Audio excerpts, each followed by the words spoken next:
Chapter 1191. Lord Governor. At that moment, all was silent. The entire battlefield seemed to have quietened down. Imperial great generals were lofty existences in the eyes of the soldiers, existences that they could only look up to and could not touch. No one had expected Pahlavi to be killed by Wang Chong in a single clash. With Pahlavi dead, the halo of energy around his body rapidly vanished, and Wang Chong's bane of the battlefield and bane of generals' halos once more swept over the battlefield. Kill! The 20,000-some Tang people, Khorasani, and other rebel soldiers charged into the battlefield. Pahlavi's death and the effects of the bane of the battlefield and bane of generals' halos instantly caused the army of 100,000 to crumble. Go! Hurry and go! The army of 100,000 was routed and began to flee. Everyone hear my order. Kill them. Bahram unsheathed his sword and gave the order.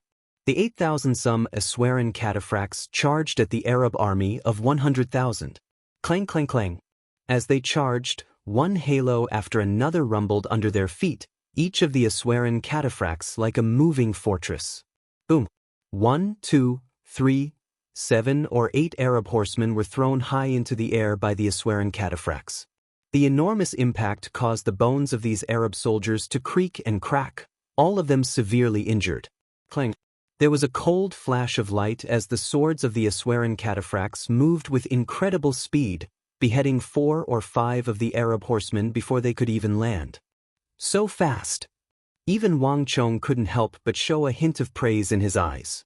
The Aswaran cataphracts of the Sassanid dynasty had a heavy aura, and their attacks were fierce and violent. Some were fast, some slow, some heavy, some light. Their skill in battle had reached the pinnacle, and in some aspects, not even the Mamelukes could compare. They were not even that inferior to the Wushang cavalry. Even if the Wushang cavalry's Wuzi steel swords and meteoric steel armor were still in existence that any Aswaran cavalryman would envy. Pass down my order. All troops, attack with all your might. Remember, don't let the 100,000-strong army have any breathing space. Wang Chong's body swayed, and he quickly descended from the sky as light as a feather. With the momentum set, Wang Chong led his army in pursuit of the Arab army. Wang Chong was in no rush to advance. Instead, he used the disarray of the 100,000 Arab cavalry to charge into the city and break the formation of the other 200,000 soldiers. Neither Hewler nor Karim had expected Wang Chong to be so decisive. If the Arabs wanted to attack the 200,000 rebel soldiers, they would have needed to be somewhat discreet, but Wang Chong had no such misgivings, and his tactics made Hewler feel a deep sense of helplessness. The Arabs clearly had the advantage in numbers, more than 10 times that of their foes, but every time Hewler wanted to mobilize his army and use this advantage in numbers to wear them down, this army of around 20,000 would always be able to find a weak point in the Arab army. Just one attack was enough to make all of Hewler's efforts go to waste. Once, twice, thrice. The 20,000 rebel soldiers were like the precise scalpel of a surgeon, cutting down the 300,000 Arab cavalry time and time again, causing the Arabs to fall into chaos and collapse. They even used their soldiers to block their own people, causing even greater chaos.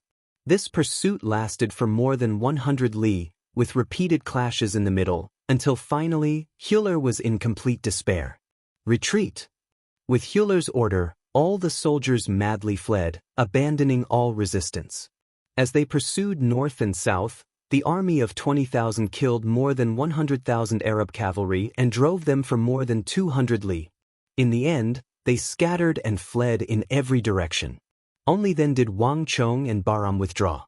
General, let's retreat. Our men have sent word that even more Arab governors and soldiers are on their way. If this continues, we might be surrounded. Several hundred li from Shirfan, Bahram rode alongside Wang Chong on his monstrous warhorse. As he looked at the young face at his side, a hint of heartfelt admiration flashed through Bahram's eyes. This young Eastern commander possessed the courage, daring, and keen intuition that Bahram had never seen before. Under his command, the 20,000 soldiers could display a power that not even Bahram could compare to. He always knew where the enemy's weakest point was and could predict them ahead of time. Moreover, each time he would only send one group of soldiers. He could use the smallest number of soldiers to achieve the greatest effect and neutralize the enemy's counterattack. Although the 300,000 Arab soldiers had attempted to counterattack time and time again, they had been strangled in the cradle by Wang Chong. This was completely different from the military tactics that Bahram was familiar with. When the empire's white corpse healer finally fled, Bahram could clearly see the helplessness on his face, an expression that was even more despairing than when one had been defeated in terms of martial might. Although knowledge is far away in the Central Plains, we must still go and seek it. The Tang people's art of war is probably far superior to that of our Sassanids and the Arabs put together. Perhaps this Tang dynasty from the east is the true ally that we've been waiting for. As Bahram gazed at Wang Chong's chiseled face, he made up his mind. This was the first time he had truly fought alongside the Tang dynasty. Even Bahram would find it difficult to fight 100,000 with 20,000 soldiers. Wang Chong's unfathomable art of command and the valiant Wushang cavalry had left an indelible mark on him. It's about time. Let's stop while we're ahead and withdraw. On the other side, Wang Chong had no idea what Bahram was thinking. Looking away from the distance, Wang Chong quickly nodded. This preemptive strike had already taught the Arabs a very good lesson. Moreover, with 20,000 soldiers, killing 100,000 soldiers was also an excellent way to weaken the enemy, greatly reducing the pressure on the Arabs when they finally gathered their main army and reached the walls. Rumble. A few moments later, all the Wushang cavalry, Aswaran cataphracts, and rebel soldiers had retreated to Khorasan, vanishing without a trace. Bastard! We will definitely tear your corpse into 10,000 pieces. In the distant Baghdad, the Caliph of the Arabian Empire furiously roared upon receiving the news from Shirfan, his voice so furious that it seemed like it would tear apart all of Baghdad. Very quickly, an extremely harsh letter was sent from Baghdad to the distant Khorasan. But to everyone's surprise, the Caliph of the Arabian Empire, Mu'tasim III, very quickly received an even harsher letter. In the letter, Wang Chong pointed out that the Arabs had gone back on their word. On the surface, they had agreed to negotiate with the Tang dynasty, but they were secretly preparing for war. Hewler's actions were a deep offense. Wang Chong stated in the letter that if the Arabs did not apologize for their actions and pay an additional 200 million taels of gold, the Tang dynasty would launch an all-out assault and capture all the Arab cities in the area. Bastard! Upon receiving Wang Chong's letter, Mu'tasim III was so infuriated by Wang Chong's rudeness that he felt like his lungs were about to explode. Who do these bastards think they're talking to? Do they really think that our Arabia is one of those weak countries that they can do whatever they want? 200 million taels is impossible. Simply shameless. But even so, 3 days later, 200 million taels of gold were delivered to Khorasan with astonishing speed, accompanied by a much gentler letter. Haha. Upon receiving the Caliph's letter, Wang Chong, Gao Xianji, Bahram, the King Gongka, Banahan, Li Sai, and Su Hanshan, all of them couldn't help but laugh. The Caliph of Arabia is probably even thinking of killing now. Cheng Qianli placed the letter back on the table and softly chuckled. They have to endure. They're no longer just worried that we'll attack their cities, but that we'll continue to attack them, just like we attacked Shirfan. In the last few days, the sky over Khorasan has been covered with hunting falcons. The Arabian Empire has probably released all their hunting falcons to monitor our movements. This time, they're truly afraid. Zhang Ke couldn't help but say, the corners of his lips twitching. After fighting with Wang Chong for so long, this period of time had been the most relaxing and satisfying. As he watched Wang Chong toy with the Arabian Empire, he was clearly infuriated to death, but wave after wave of gold was sent to him. This was an indescribably wondrous feeling. All the unhappiness and frustration that had been building up from the Arabian threat had been swept away. "Milord, why don't we think of a way to clear out all the hunting falcons overhead?" Zhang Ke eagerly said to Wang Chong. "Zhang Ke, don't be so mischievous. The Arabian hunting falcons are not people we can casually touch, and we've already achieved our goal. There's no need for us to send any more soldiers." Su Kri said. "General." At this moment, a voice rang out in his ear. Great General Bahram, who had been silent this entire time, suddenly spoke, his words immediately attracting everyone's attention. This one has a proposal, and this is also the wish of the other leaders. We hope to ally with the Tang dynasty, to form a long-term alliance with the Tang dynasty at its head to resist the Arabs. Bahram's words plunged the room into silence. 8,000 to 9,000 Aswaran cataphracts and more cavalry were gathering around them. This was an enormous force, and the Aswaran cataphracts that were approaching 200,000 Aswaran cataphracts. Just like how the Arabs had thought of using Uzun to deal with the Tang dynasty, if the Tang dynasty wanted to establish a foothold in the distant Khorasan, it needed to borrow the strength of these people. At the very least, no one was more capable than them in gathering information. There had never been an alliance like this before, and everyone knew that this was no trifling matter. In a flash, all eyes focused on Wang Chong. Wang Chong said nothing, a hint of imperceptible shock in his eyes as he turned to Gao Xianji. The latter nodded, indicating that Wang Chong was in charge of this matter. Great General Bahram, are you serious? Chapter 1192. Forming an alliance and forming an alliance with the Tang dynasty at its head were two completely different concepts. The Tang dynasty could not submit to any other faction. If they formed an alliance, it had to be led by the Tang dynasty. But this matter required the willingness of Bahram and the others. But according to Wang Chong's expectations, even if Bahram and the other rebel leaders agreed, they would have to wait until they had completely defeated the Arabs and survived this crisis. That Bahram had so quickly proposed an alliance with the Tang dynasty at its head was truly unexpected. Bahram said nothing, his mind churning with countless thoughts. The matter of forming an alliance with the Great Tang had revolved around his mind for a very long time, and Bahram had also considered whether he should wait until he had successfully withstood the Arab assault before making a decision. After all, if they couldn't hold Khorasan and force back the Arabs, any alliance would be meaningless. But after much consideration, Bahram made his decision. He had personally witnessed the power of the Tang people. If there was one country in the world that could resist the Arabs and help them rebuild the Sassanid dynasty, it could only be the Tang dynasty. Now, in the future and in the next several hundred years, if the Sassanids wanted to survive the Arab assault, they would need the help of the Tang people. Moreover, in his time with Wang Chong, the strength of character, strategy, bearing, courage and insight that Wang Chong exuded had left an extremely deep impression on Bahram. This was a true genius, a saint of the art of war completely different from the god of war Qutayba. For a 17-year-old youth to possess such astonishing talent, Bahram felt a heartfelt admiration and respect. This was also an important reason why Bahram had made this decision ahead of time. Rather than saying that Bahram had chosen the Tang dynasty, it was more accurate to say that Bahram had chosen Wang Chong and believed in Wang Chong. We believe in general. Bahram stared at Wang Chong and said a few simple words. Boom. These 6 words seemed to possess an extraordinary power, causing the entire hall to fall silent. Not even Bahram realized that the moment he said these 6 words, the power structure of the western Tsong Mountains, from Samarkand all the way to the distant Arabian capital of Baghdad, would be profoundly altered. This was the firmest alliance on the continent. The Sassanids had also become the firmest ally of Wang Chong and the Tang dynasty. From the beginning to the end, his determination was unwavering.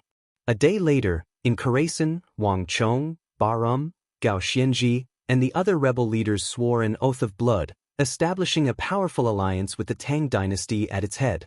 Time slowly passed, the weather growing colder by the day. During the day, many parts of Khorasan were covered in a thick layer of frost, and even the surging Tigris River was covered in a thin layer of ice in the early morning. With the arrival of winter, the entire world became somber. From the Tsong Mountains to Baghdad, there were very few people on the Silk Road, including the Arabian Empire. Everyone had gone into hibernation.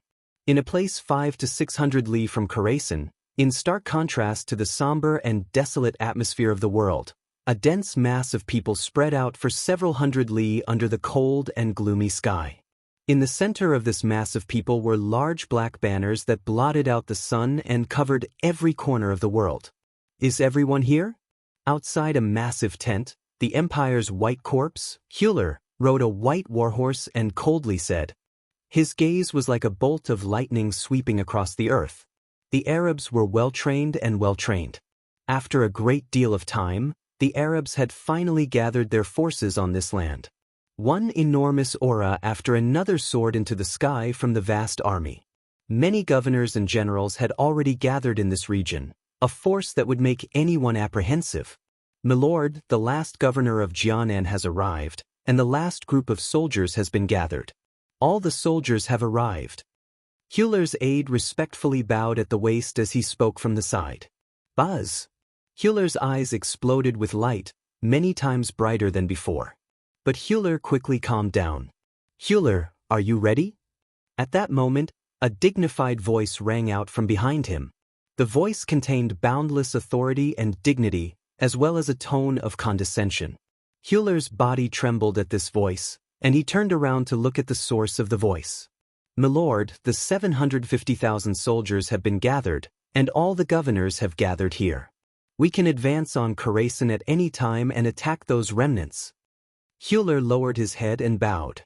All was quiet, and if one looked carefully, one would see 3 figures standing in a line, their bodies exuding the auras of mountains and seas.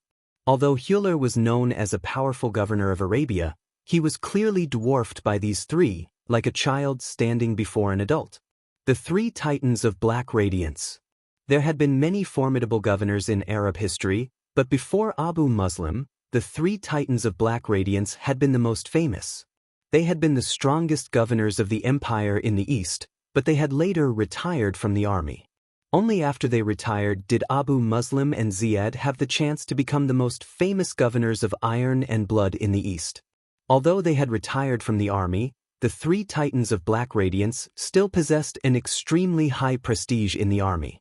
Not even Hewler could compare to them. Qutayba had died in battle, Ibak and Osman had been killed, and even Hewler had been defeated. There was basically no one in the Arabian Empire that could contend against the Tang dynasty's Wang Chong. Thus, they had been forced to invite these 3 renowned figures of the army. "Then let's move out." The head of Black Radiance, Fadi, said. "Leave those top-class Tang dynasty generals and Bahram to us," the blood of Black Radiance said. The blood of Black Radiance, Faras, added. "Once the city is breached, kill all the Khorasani.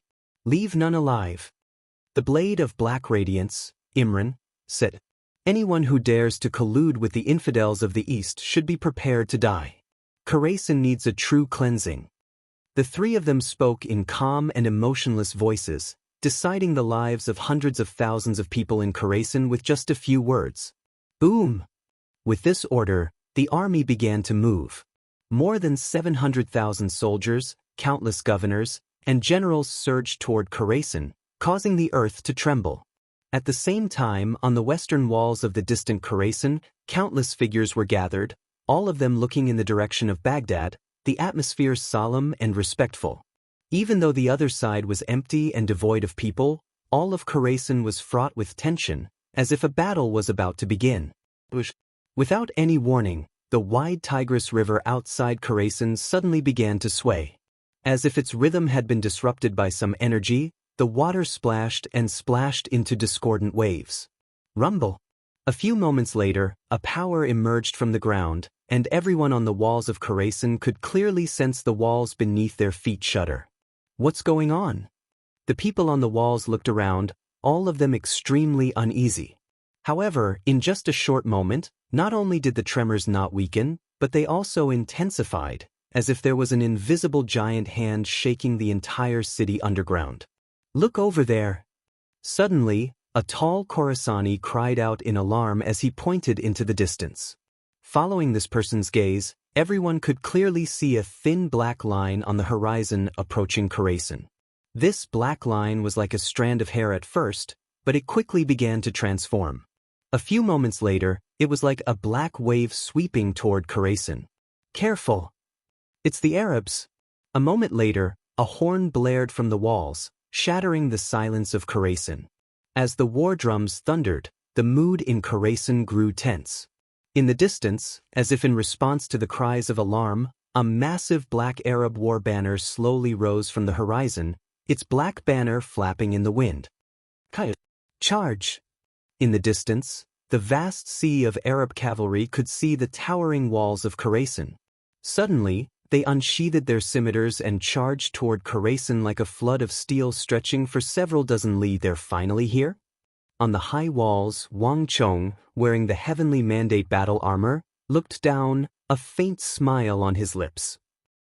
He had arrived on the walls of Khorasan the moment he had first heard the tremors. The army before him was so vast and imposing that anyone who saw it would feel a powerful visual impact. It was like the entire world was pressing down on them, instilling a deep fear in them. But to Wang Chong, all of this was within his expectations. Su Kui, Shueqianjun, are you ready? Wang Chong said without turning his head. My lord, everything is ready. All the ballistae and equipment have been inspected. The two replied in unison. Remember, as long as we can hold out for half a day and don't let the Arabs break through the gates, we don't need to worry about anything else. Wang Chong indifferently said. His expression was confident, exuding a powerful charisma that made others involuntarily trust him. Understood. The two of them bowed and accepted the order before quickly retreating. General, are you really sure that we only need to hold out for half a day to survive the Arab assault? Chapter 1193. He did not doubt Wang Chong, but Wang Chong gave off the feeling that he had a card up his sleeve. It was as if this Arab assault could not threaten Khorasan at all. But other than saying that the Arabs would need to hold out for half a day, Wang Chong had said nothing else.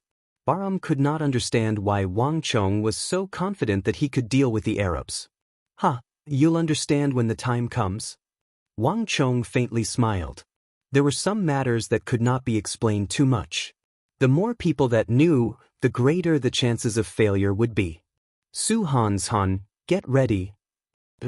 On the city wall, Su Hanshan bowed in acknowledgement and quickly left. A few moments later, Su Hanshan gave the order, and the walls of Khorasan began to rumble with the clattering of gears.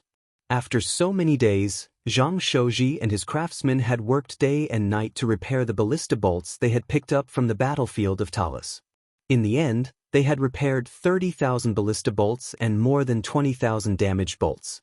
These damaged bolts were not as powerful as normal ballista bolts, but they still had 50 to 60% of their original power and could still play an important role on the battlefield. The walls quickly fell silent. Wang Chong, Gao Xianji, Cheng Qianli, Wang Yan, Wang Fu, the evil emperor, chief of Wushang, and the other rebel leaders were all lined up on the walls to observe the situation. The world was overcast, leaving only the howling of the cold winds and the rumbling of the earth. The neighing of warhorses came from the distance, and in the blink of an eye, a spotless black warhorse led thousands of Arab cavalry toward Khorasan. This abrupt change immediately attracted the attention of countless people. The Tang people and Sassanid survivors on the walls, listen up. I'll give you one last chance. Open the gates and immediately surrender. Otherwise, the moment the walls fall will be the moment of your death. The brown-bearded Arab general on his black warhorse bellowed, appearing extremely ferocious. The Arab general grabbed a golden bow from his back, knocked an arrow, and fired at the walls of Khorasan. Boom! A streak of light shot through the air, passing over the tributary of the Tigris River and thundering into the walls of Khorasan, only a few feet from the top of the walls. Buzz! The walls where the arrow had struck had caved in, and the tail of the arrow was trembling. It was clear that an Arab letter had been coiled around it. Interesting. Wang Chong smiled and extended his palm. The golden arrow stuck in the wall automatically flew out and landed in Wang Chong's hand. Wang Chong lightly flicked his finger and shattered the golden arrow. Then he opened the golden letter of challenge. The contents of the letter were extremely simple, but they were brimming with a menacing aura. General, the Arabs demand that we immediately disarm and surrender the city. Otherwise, once the city is breached, they will kill all the Khorasani inside. The Arabs want to massacre the city, Bahram said from behind him. Although Wang Chong understood a little Arabic, only Bahram could fluently read the written language of Arabia. After reading the contents of the letter, Bahram turned to Wang Chong and awaited his decision. Bahram, how much time did the Arabs give us in the letter? Wang Chong placed his hands behind his back and asked without turning his head. 1 hour. If we don't receive a reply in 1 hour, they will attack the city. In addition, they have sent the 3 titans of black radiance. Bahram's voice was tinged with deep concern. Rumble. As if in response to Bahram's words, the army in the distance parted like a wave, and 3 muscular warhorses wearing heavy armor rode out of the sea of Arab soldiers. The 3 of them said nothing, but their bodies exuded an enormous and suffocating pressure. For a moment, even the voices on the walls of Khorasan became much quieter. Although the 3 of them did nothing, even ordinary martial artists could sense the dreadful auras emanating from their bodies. The 3 titans of black radiance. Bahram recognized them at a glance. The 3 of them had thunderous reputations, and in terms of fame and strength, these 3 titans of Arabia were above Bahram. They had also made their names much earlier than Bahram. Heh! Although Bahram had a grim expression, Wang Chang's sleeves fluttered in the wind, his expression relaxed. Didn't the Arabs give us 1 hour to consider surrendering? Tell them that we will seriously consider it. Everyone on the wall was dumbfounded by these words, and even Bahram was dumbfounded. Marquis. At that moment, even Chinbin didn't know what to say. In addition, tell them that 1 hour is not enough. I need to carefully discuss this with the leaders of the rebel armies, so I need at least 6 hours. Wang Chong added. Buzz. The walls were eerily silent at first, but then they slowly began to understand, smiles appearing on their faces. Understood. Leave this matter to me. Bahram was the first to respond, a smile on his lips. Following that, the others also reacted and laughed. How can 6 hours be enough? Marquis, it should be at least 8 hours. That's not enough. I feel like we need at least 12 hours. That won't do. Think about it. We have so many rebel armies. The people on the walls began to talk, all of them smiling. At this moment, they completely understood Wang Chang's intentions. A few moments later, a letter personally written by Bahram was wrapped around an arrow and handed to a Khorasani master archer. We've already thought it over. Bahram harshly shouted from the wall. He then turned his head to glance at the master archer next to him.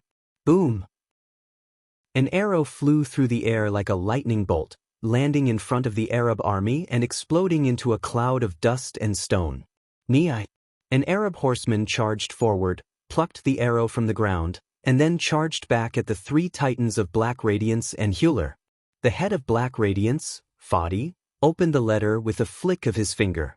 After glancing at the contents, he frowned. What's wrong? Hewler leaned over and glanced at the letter, upon which he frowned just like the 3 titans of Black Radiance. Opening the gates and surrendering had been just empty words. No one had expected the Tang people to actually agree, only that they needed 8 hours to consider. What do you mean? The head of Black Radiance, Fadi, tossed the letter to Hewler. The 3 titans of Black Radiance were powerful Arab governors with extremely high prestige in the army. If it were just a war, the 3 of them wouldn't even have furrowed their brows. But the contents of this letter left the 3 titans dumbfounded, and they didn't know how to react. Hewler, what do you think? The blade of Black Radiance Imran suddenly asked. I also don't know, but this general believes that the Tang people are definitely playing a trick. Hewler's brow furrowed in contemplation. So you mean that we should immediately attack Khorasan? The blade of Black Radiance Imran asked.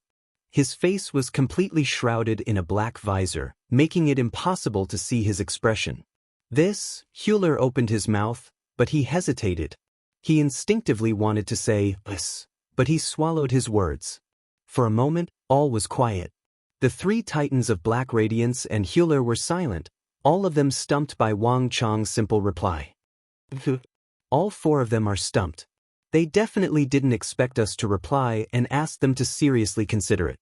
On the distant walls of Khorasan, Xue Qianjun, Su Qi, Chinbin, and even Su Hanshan were all paying close attention to the Arabs on the banks of the Tigris River. The 3 titans of Black Radiance and Hewler had stopped their horses as if they had been petrified. It was an extremely comical sight. As expected, Marquis's reply has put these fellows in a difficult position. Chen Bin smiled. Wang Chong, do you think they'll agree? Gao Xianji could not help but ask as he looked into the distance. It doesn't matter if they agree or not. Everything will depend on their own choice. Wang Chong held his hands behind his back and smiled. Wang Chong and the others didn't have to wait for long. A few moments later, the Arabs replied. A golden arrow was nailed to the walls, the quivering tail of the arrow carrying the Arabs' reply. The Arabs had agreed to the request of the Tang dynasty, but only for 6 hours. If the gates were not opened in 6 hours, the Arabs would immediately attack. On the walls, the Arabs maintained their composure upon receiving the Arabs' reply, but they were inwardly bursting into laughter. Write another letter to the Arabs. Tell them that a portion of the rebel army is intensely opposed and is already preparing for a mutiny. 6 hours is not enough. We need even more time. Wang Chong stood with his hands behind his back as he spoke once more. Bang! With Wang Chong's order, another arrow carrying the letter from the Tang dynasty shot into the Arab ranks. Upon receiving the letter from the Tang dynasty, the 3 titans of Black Radiance and Hewler had strange expressions on their faces. They had originally been anticipating a fierce battle, but the development of the situation had taken them by surprise. In normal circumstances, the Arabs wouldn't even need to think about it. They would just charge into Khorasan and kill all the Tang people. But everyone knew that Khorasan's walls were high and thick, and there were 200,000 rebel soldiers within. This was no small number, and even in normal circumstances, the Arabs would have to pay a heavy price for victory. It was only 10-some paces from the surging Tigris River, its 700,000 soldiers exuding a formidable pressure. But just as they had agreed, the Arabs did not rashly attack, instead waiting for the Tang dynasty to open the gates and surrender. In the blink of an eye, noon had passed, and everyone was waiting for Wang Chong's answer. Bang! An arrow quickly flew down from the walls of Khorasan and landed in front of them. "Milord, the Tang people have sent another letter saying that the rebel army in the city is getting more and more opposed. Although a large number of rebel soldiers have agreed, they will need another 2 hours to convince the rest." The messenger took the arrow and quickly ran into the tent at the back. What? Upon hearing the news, the Empire's white corpse Hewler stood up in anger. In the tent, the 3 titans of Black Radiance were motionless, but they were also frowning. What's going on? It's already been 8 hours. Are they still trying to fool us? The Empire's white corpse Hewler roared. "Milord, but we already gave them 8 hours. If Khorasan really is as they say, wouldn't all our efforts have been for naught?" At this moment, one of the generals said. Hewler froze, momentarily at a loss for words. This time, there are a lot of rebels. Each of them has their own ideas. The Tang people have just arrived. Even if they want to surrender, it will be difficult to get their consent. At this moment, another general spoke. Hewler's eyes widened, and he was rendered speechless. He could feel that he was completely toyed with by the young commander of the Tang dynasty. It was a very bad feeling. "Pass down my order. Give them another 2 hours." The 3 titans of Black Radiance finally made up their minds. However, this feeling was very uncomfortable. The 3 of them were now regretting their previous proposal. Flap flap. A messenger bird soared into the sky and quickly flew into Khorasan. But 2 hours later, the Tang dynasty sent another message. The rebels still had not reached an agreement and needed more time, but it wasn't long before they could reach an agreement. They hoped that the Arabs would patiently wait for news. Bastard! A steely fist smashed into the tough Arabian steel, leaving a massive dent in it. Hewler was naturally seething with anger, especially the 3 titans of Black Radiance, who were sitting motionlessly in the tent, their brows twitching. 12 hours had passed since the negotiations had begun, and now that they thought about it, it was truly absurd. Moreover, as time went on, even the 3 titans of Black Radiance began to feel that the Tang people were intentionally stalling for time. But even so, the 4 of them were still unable to completely confirm the Tang people's intentions. 2 hours. We'll give them 2 more hours at most. If they don't surrender by then, no matter what reason they give, we'll immediately attack. Fadi, the head of Dark Radiance, finally made up his mind. Every game had an end, and 14 hours was the limit that the 3 Titans of Black Radiance could endure. At this rate, it wouldn't be long before nightfall. At that time, even if the Arabs wanted to attack, they would be powerless. Flap flap. As the 3 Titans of Black Radiance made their final decision, a second Arabian hunting falcon soared into the sky and vanished from Khorasan. A storm was brewing, and even though neither the Tang dynasty nor the Arabs had moved, the atmosphere was more tense than ever. Both sides had gathered their armies, and everyone knew that the moment the battle began, it would be earth-shattering and corpses strewn across the land. As time passed, the sky gradually darkened. While both parties exchanged letters, it was already nearing dusk. Flap flap. Finally, a messenger bird soared into the sky from Khorasan and landed in the Arab camp. This time, the Arabs finally received the final reply from the Tang dynasty. After repeated and difficult discussions, the Tang dynasty, Khorasan, and the rebel armies had finally reached an answer that suited all sides. No surrender. Bastard! The 3 Titans of Black Radiance, Hewler, and all the Arab generals were thoroughly enraged by this letter. Pass on my order. Immediately begin the attack. Once the city is breached, kill all the Tang people and Khorasani. As long as they can still breathe, leave no one alive. The order of the 3 Titans of Black Radiance was swiftly transmitted to the army. Rumble, the originally calm ground suddenly trembled violently. As the 700,000 soldiers began to advance toward Khorasan, their enormous momentum caused the entire Tigris River to tremble and lose its calm. Kaio! Amidst heaven-shaking fighting cries, countless small boats, tens of thousands of them, were pushed out of the Arab army and plunged into the Tigris River. Soon after, countless warhorses entered the boats, all of them rushing toward Khorasan like a school of carp in a river. Careful! A shrill cry resounded through the heavens, followed by the rumbling of war drums as countless soldiers scaled the walls of Khorasan. At the same time, several thousand ballistae lined up on the walls of Khorasan, their sharp tips aimed at the small boats and the Arab cavalry on the Tigris River several dozen zhang away. The Arabs had clearly made ample preparations for this battle. Each boat was manned by an extremely skilled soldier, and these soldiers continued to row the boats with astonishing speed.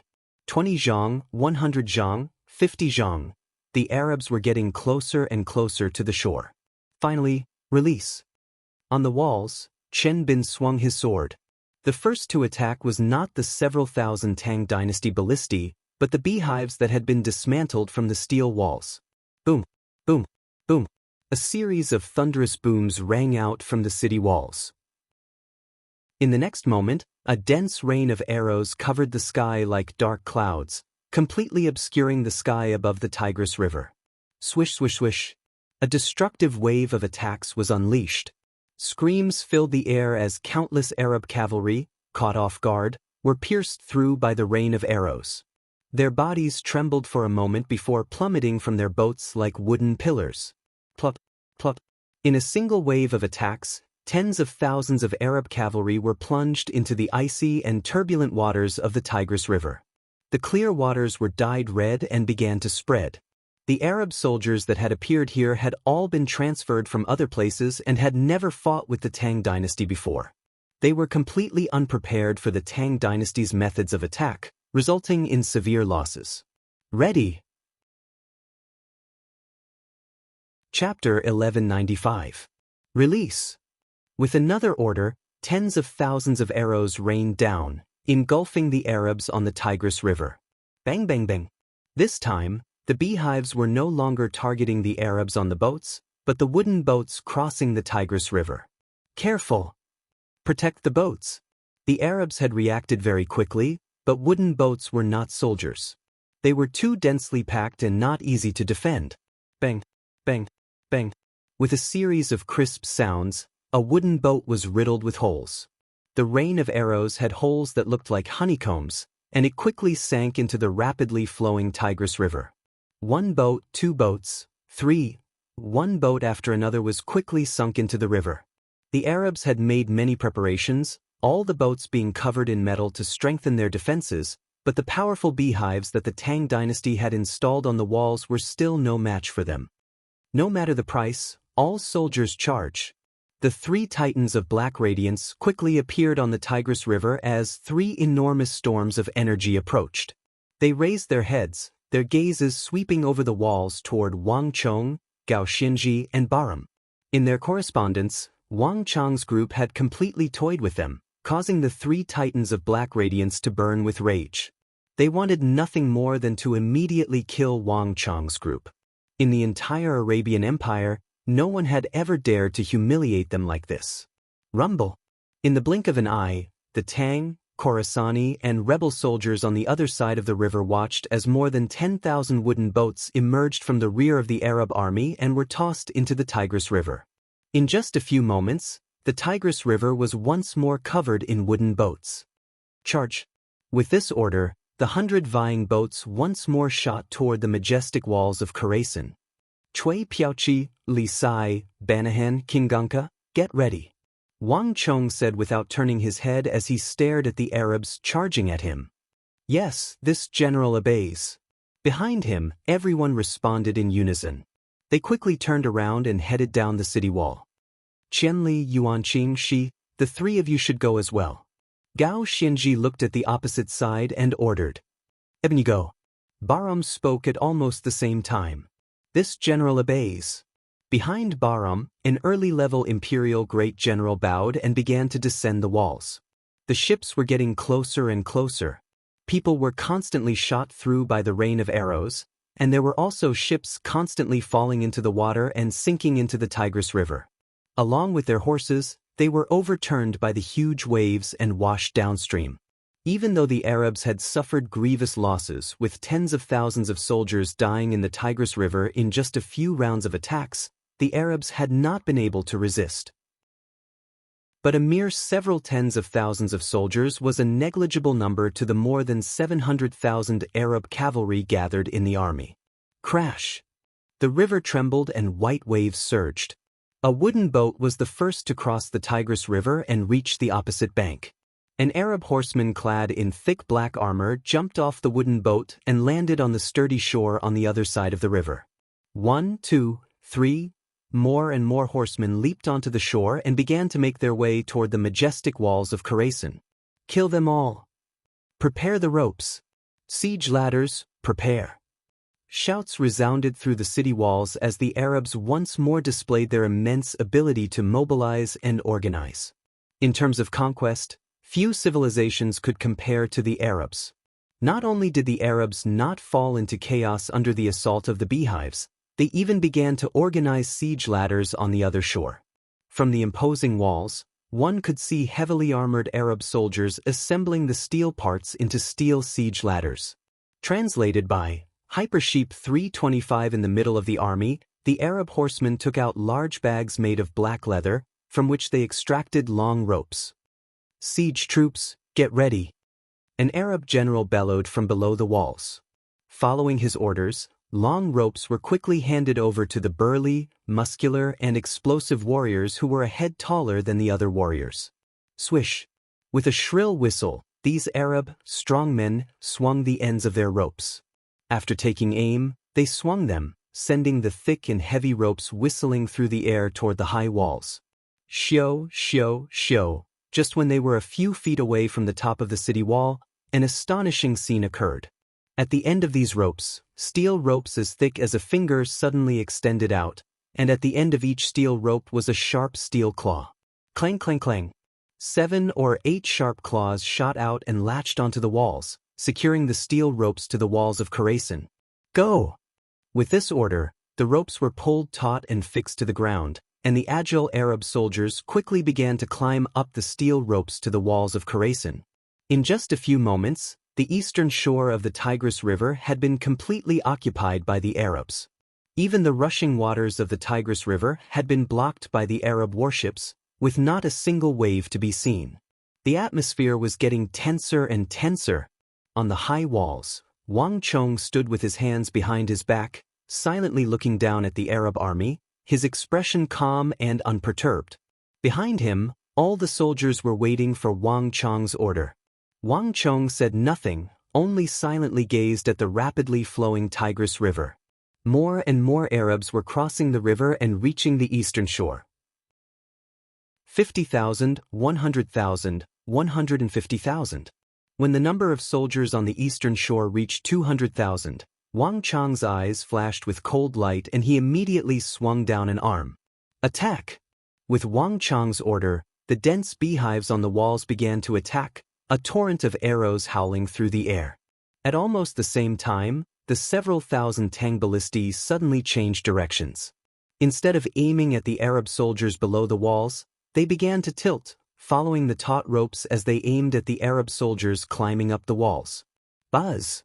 The Arab soldiers at the very front were in the midst of accelerating their charge when they suddenly saw a flashing arrowhead in front of them and a massive ballista in the rear. Their eyes went wide and their pupils constricted as an unprecedented sense of danger swept through their bodies. Not good. Jump. The Arab soldier at the very front immediately released his arm in fear and prepared to jump down. But before he could do so, boom! A massive ballista bolt shot out of the ballista like a dragon emerging from the sea, piercing through his shoulder and sending him flying backward. Swish, swish, swish. Ballista bolts flew through the air and blood splashed through the air. The Arab soldiers climbing up the ropes were like skewered grasshoppers, pierced by the sharp ballista bolts one after another. The sound of arrows piercing through flesh and bone was enough to make one's scalp go numb. Thud, thud, thud.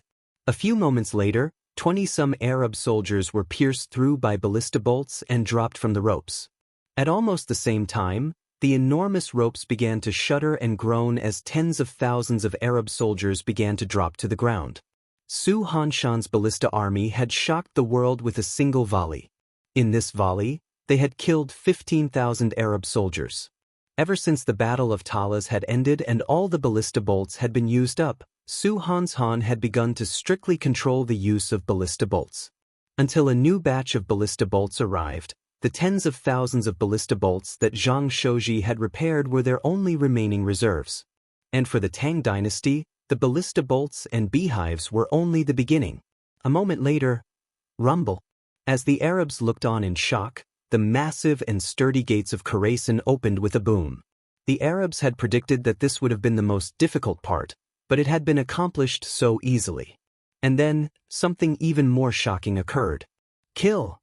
War cries shook the heavens as tens of thousands of Tang, Khorasani, and rebel soldiers charged out of the open gate, their eyes wide with rage and killing intent seething from their bodies.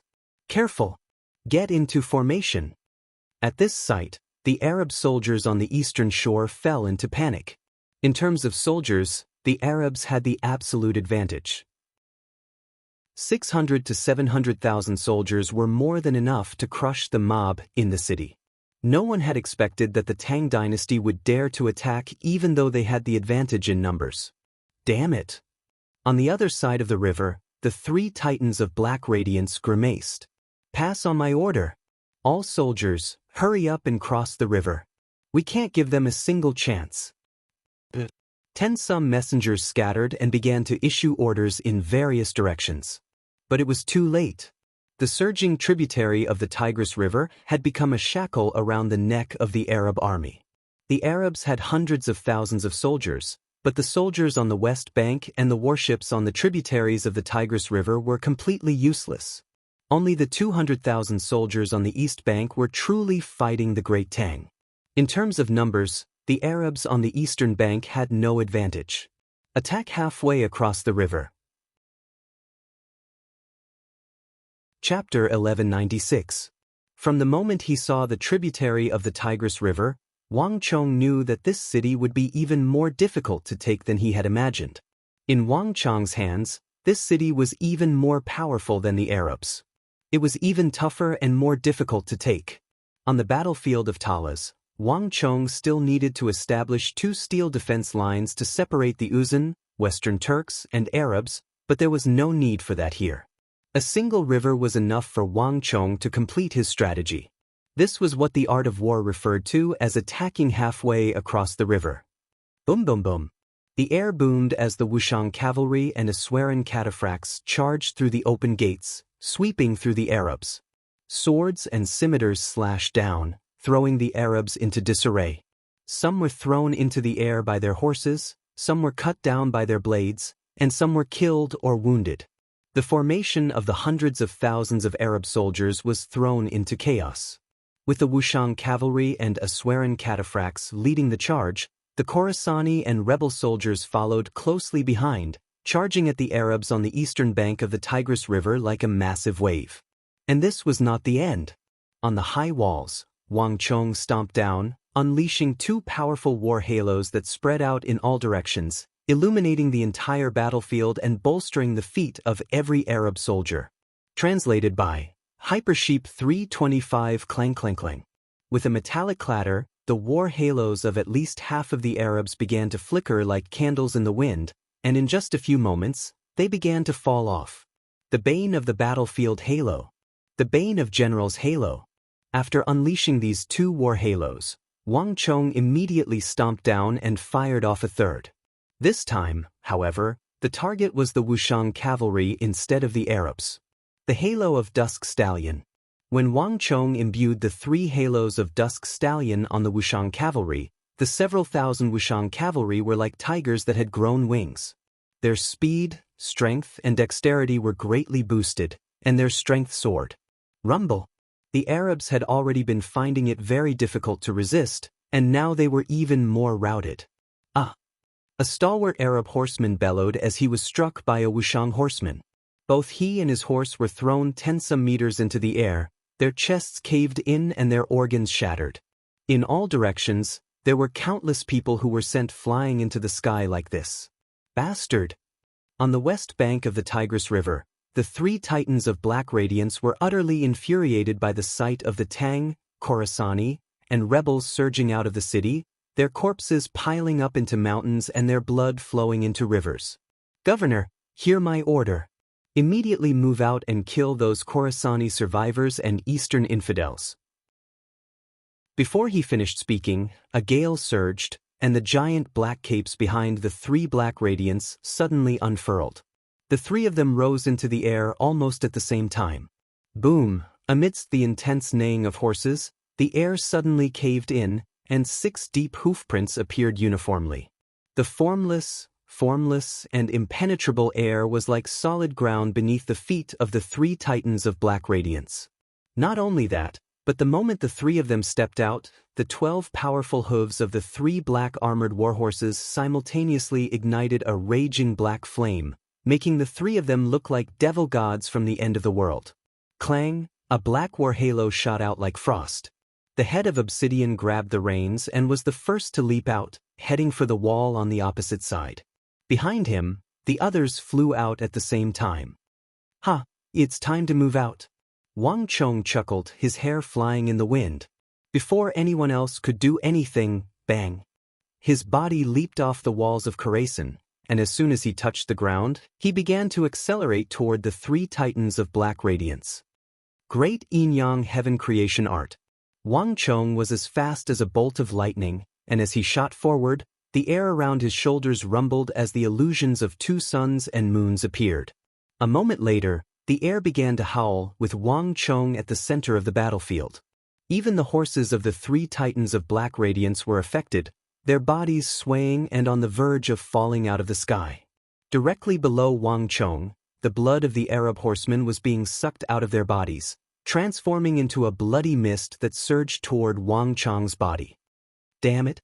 The three titans of black radiance couldn't help but grimace at this sight. Boom!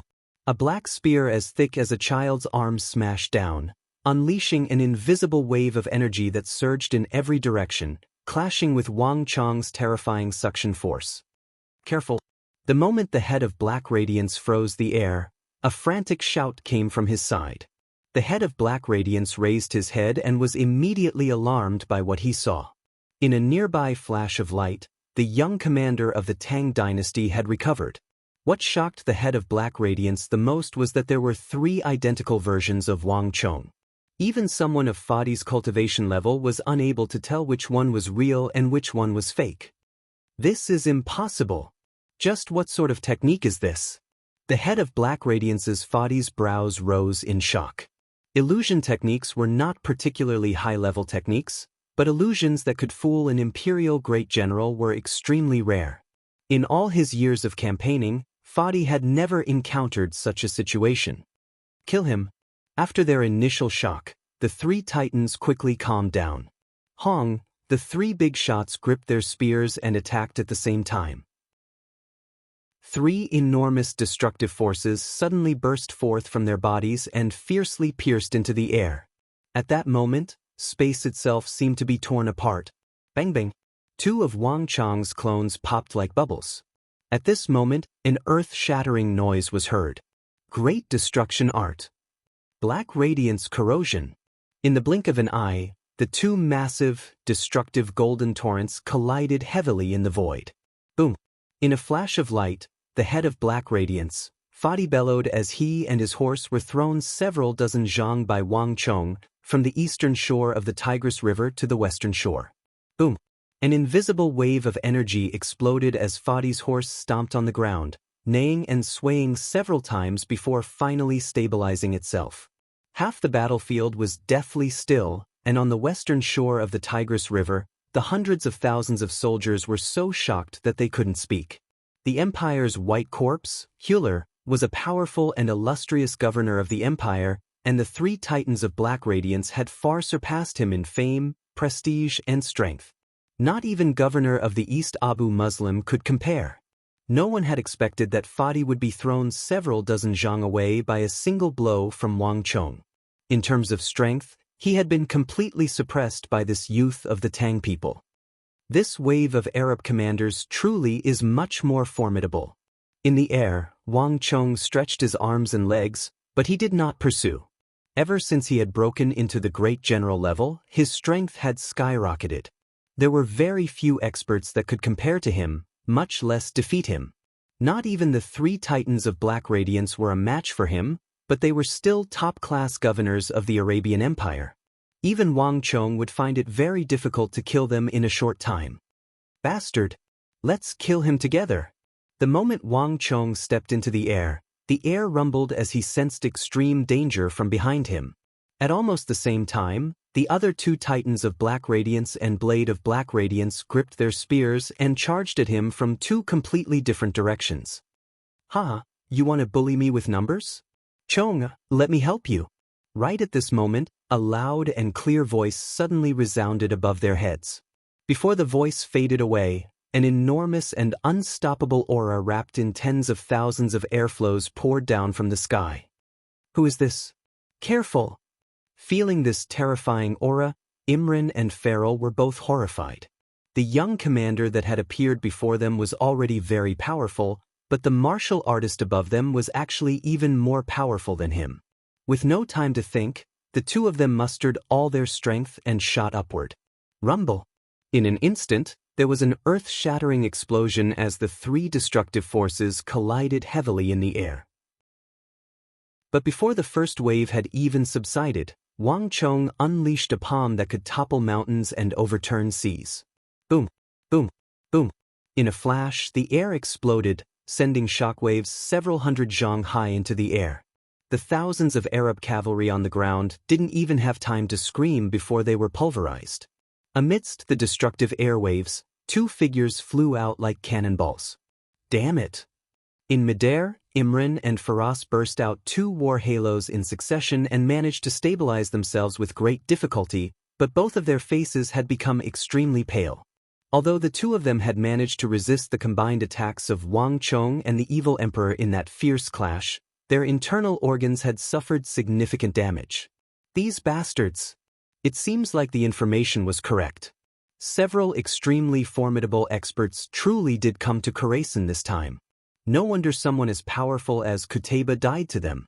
But no matter how powerful they are, they won't be able to escape unscathed. Everyone hear my order. The voices of the three titans of black radiance echoed over the Tigris River, and then the three of them once more charged forward.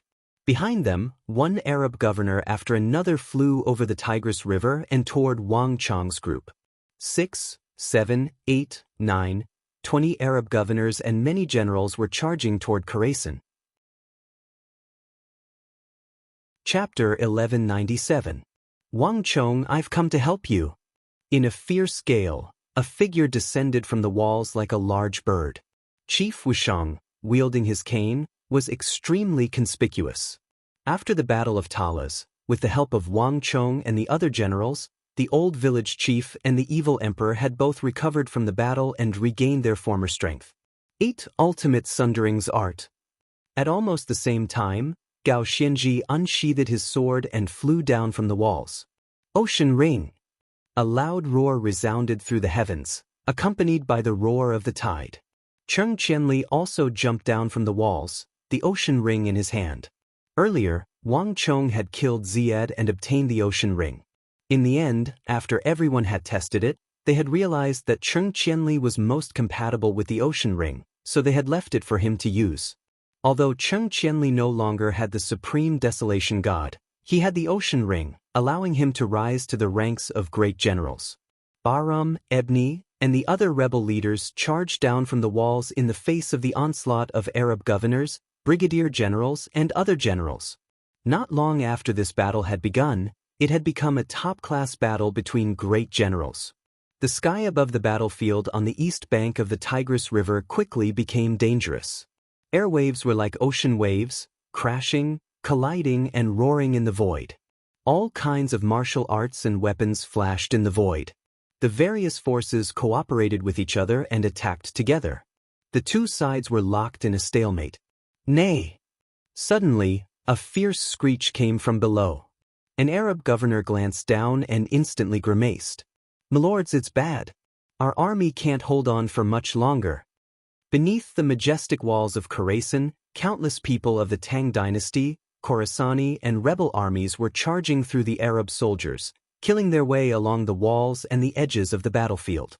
While the three titans of Black Radiance, Huler, and the other Arab governors were engaged in fierce battle with Wang Chong's forces, the Tang dynasty, Khorasan, and the rebel army of the various regions, under the leadership of Cui Piaoqi, Li Sai, and the King Gongke, had completed the encirclement of the 200,000 Arab soldiers and was beginning to encircle them.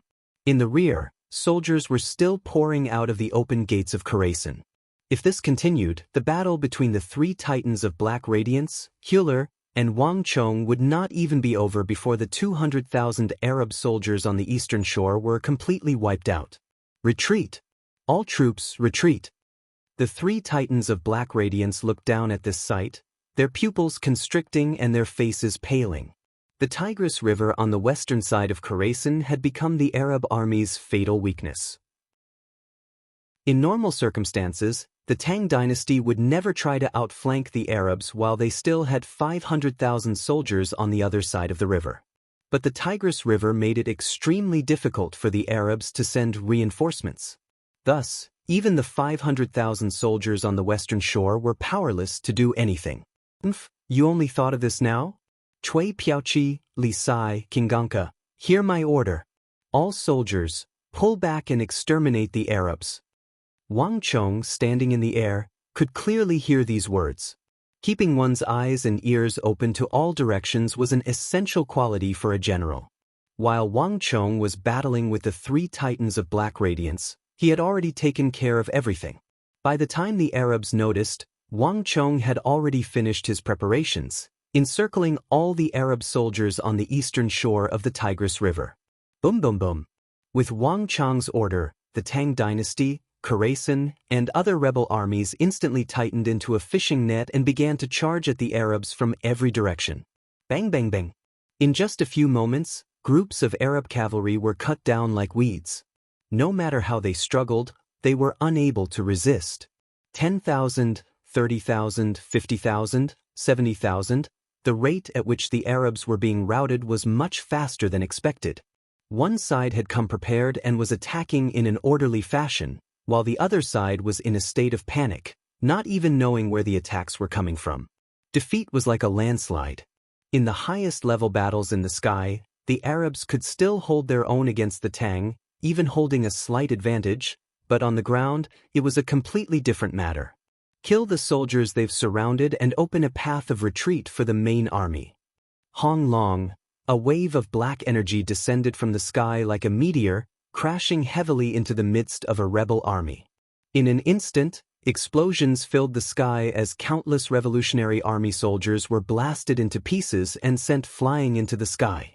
The head of Black Radiance, Fadi, was the first to descend to the ground. At the same time, Hüller and the other Arab governors descended to help attack the Tang dynasty army by the Tigris River.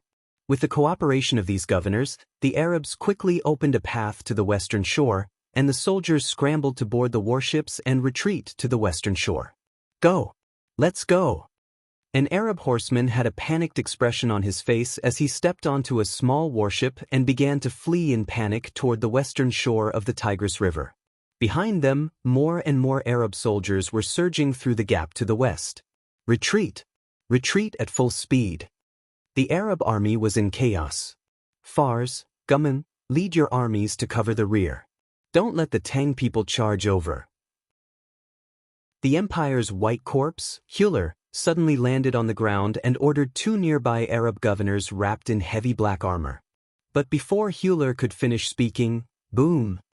In the rear of the army, a massive dragon banner suddenly appeared in the open gate of Khorasan, and beneath it, a muscular figure like a mountain strode out of the gate. Behind him, metal clattered as one army after another surged forward with unstoppable momentum toward the Arab army. The Divine Martial Army, the Dragon Stallion Army, the Divine Prison Army, the Azure Martial Army, the Tong Luo Cavalry, these top-class armies of the Tang dynasty entered the battlefield. Clang! There was a flash of cold light, and before an Arab horseman could react, he was cleaved in 2 along with his horse by a Divine Martial Army soldier. Boom boom. 1, 2, 3, as the Tang dynasty mobilized its top-class armies, wave after wave of Arab soldiers were felled. These Tang soldiers were like sharp swords that reaped the lives of the Arab cavalry. Countless horsemen charged forward, but they were like ants trying to shake a tree against the sharpness of top-class armies like the Divine Martial Army and Divine Prison Army. The moment they charged forward, they were cut down and dropped to the ground. 5,000, 6,000, 8,000, 10,000, although the Divine Prison Army, Divine Martial Army, and Dragon Stallion Army were dismounted, they were able to advance faster than all the cavalry. Ayah! Screams filled the air. This was the first time the armies of the interior of the Arabian Empire had experienced the power of the top-class armies of the Tang dynasty. The pressure and momentum they exerted were unimaginable. The Arab army had already been at an absolute disadvantage, and now that the Black Armored Guard had led the Divine Martial Army, Divine Prison Army, and other elite armies into the fray, the Arabs were in an even worse predicament. They were truly on the verge of a landslide, with no hope of recovery. Everyone, retreat at full speed. Hüller clenched his teeth at this sight. In the end, he had no choice but to give up on any hope and order his army to retreat at full speed. Boom! A horn blared from the camp on the other side of the river. This time, it was a true retreat. The moment the horn blared, the Tang dynasty's Khorasani and the rebel armies began to roar as they accelerated their encirclement. Thump thump thump. One pale-faced corpse after another dropped to the ground. In just a few moments, 110,000 of the 200,000 soldiers that had reached the eastern shore of the Tigris River had been killed. Moreover, the vast sea of Tang dynasty soldiers, Khorasani, and rebel armies continued to push forward. The space was getting smaller and smaller, and not even the warships were able to ferry all the Arabs and cavalry. Finally, splash! In a panic, the Arab cavalry and their horses hurriedly plunged into the icy and turbulent Tigris River. They were swept downstream by the current. Behind him, 2, 3, 4, tens of thousands of Arab cavalry, driven into the river by the Tang army, jumped into the river. Jumping into the river only had a certain chance of death, and the chances of survival were rather high. But if they were pursued by the Tang people and Khorasani, they would be doomed. 5,000, 6,000, 7,000, more and more soldiers jumped into the river and swam to the other shore, but even more were fleeing. In just a few moments, all the Arab soldiers on the eastern shore had either jumped into the river or boarded warships and retreated to the other shore. At the same time, the 3 titans of Black Radiance, Hüller, and all the Arab governors and generals soared into the air, either on the surface of the river or through the air. All of them headed for the opposite shore. "Let's stop here." When they were still some distance from the river, Wang Chong waved his hand to stop them. The Tigris River was a double-edged sword. It could be used to deal with the Arabs, but it could also be used to restrain the Tang dynasty. Fortunately, in the heart of the Arabian Empire, the Tang dynasty had the initiative. The ones who truly needed to break this stalemate were the Arabs, not the Tang dynasty. Retreat. Chapter 1198. "Milord, what do we do?" On the other side of the Tigris River, countless Arab soldiers emerged from the icy waters in fright. On the shore, Hewler unwillingly turned to the head of Black Radiance, Fadi. "It's too late," Fadi gloomily said. He raised his head and looked up. The sky was dark and gloomy, with only a faint light shining through. Unknowingly, it was already night time.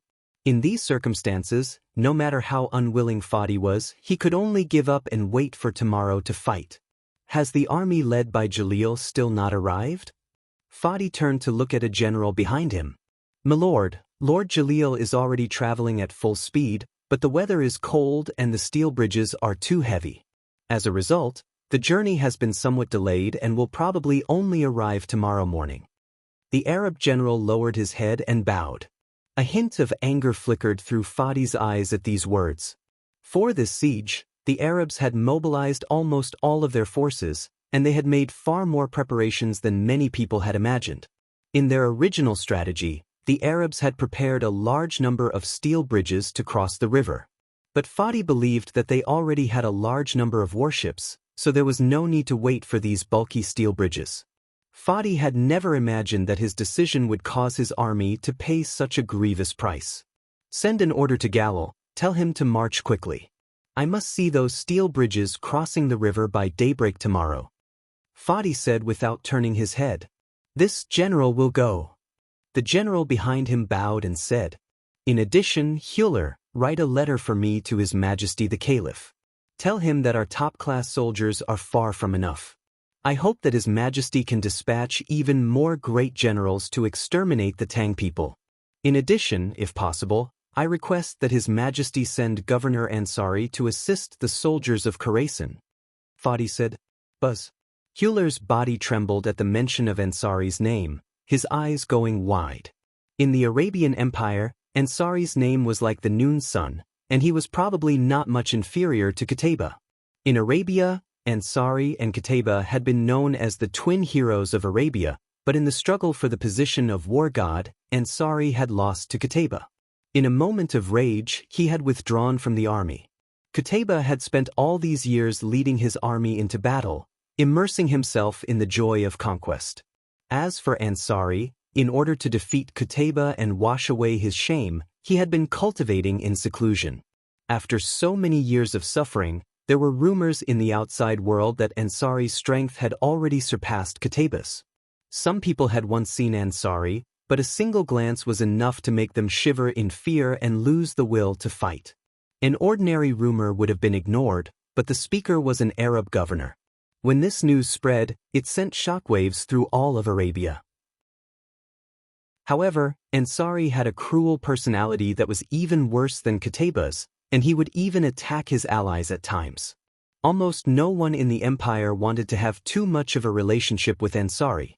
That's right, there's also the governor of death of the southern war zone, Adil. Transfer him over as well. We don't need any other soldiers. We only need them, the blood of Black Filas suddenly said. But milord, Lord Adil is currently dealing with the Wadler people in the south and the peasant rebels. He has no time to spare, Hewler said, his voice tinged with hesitation.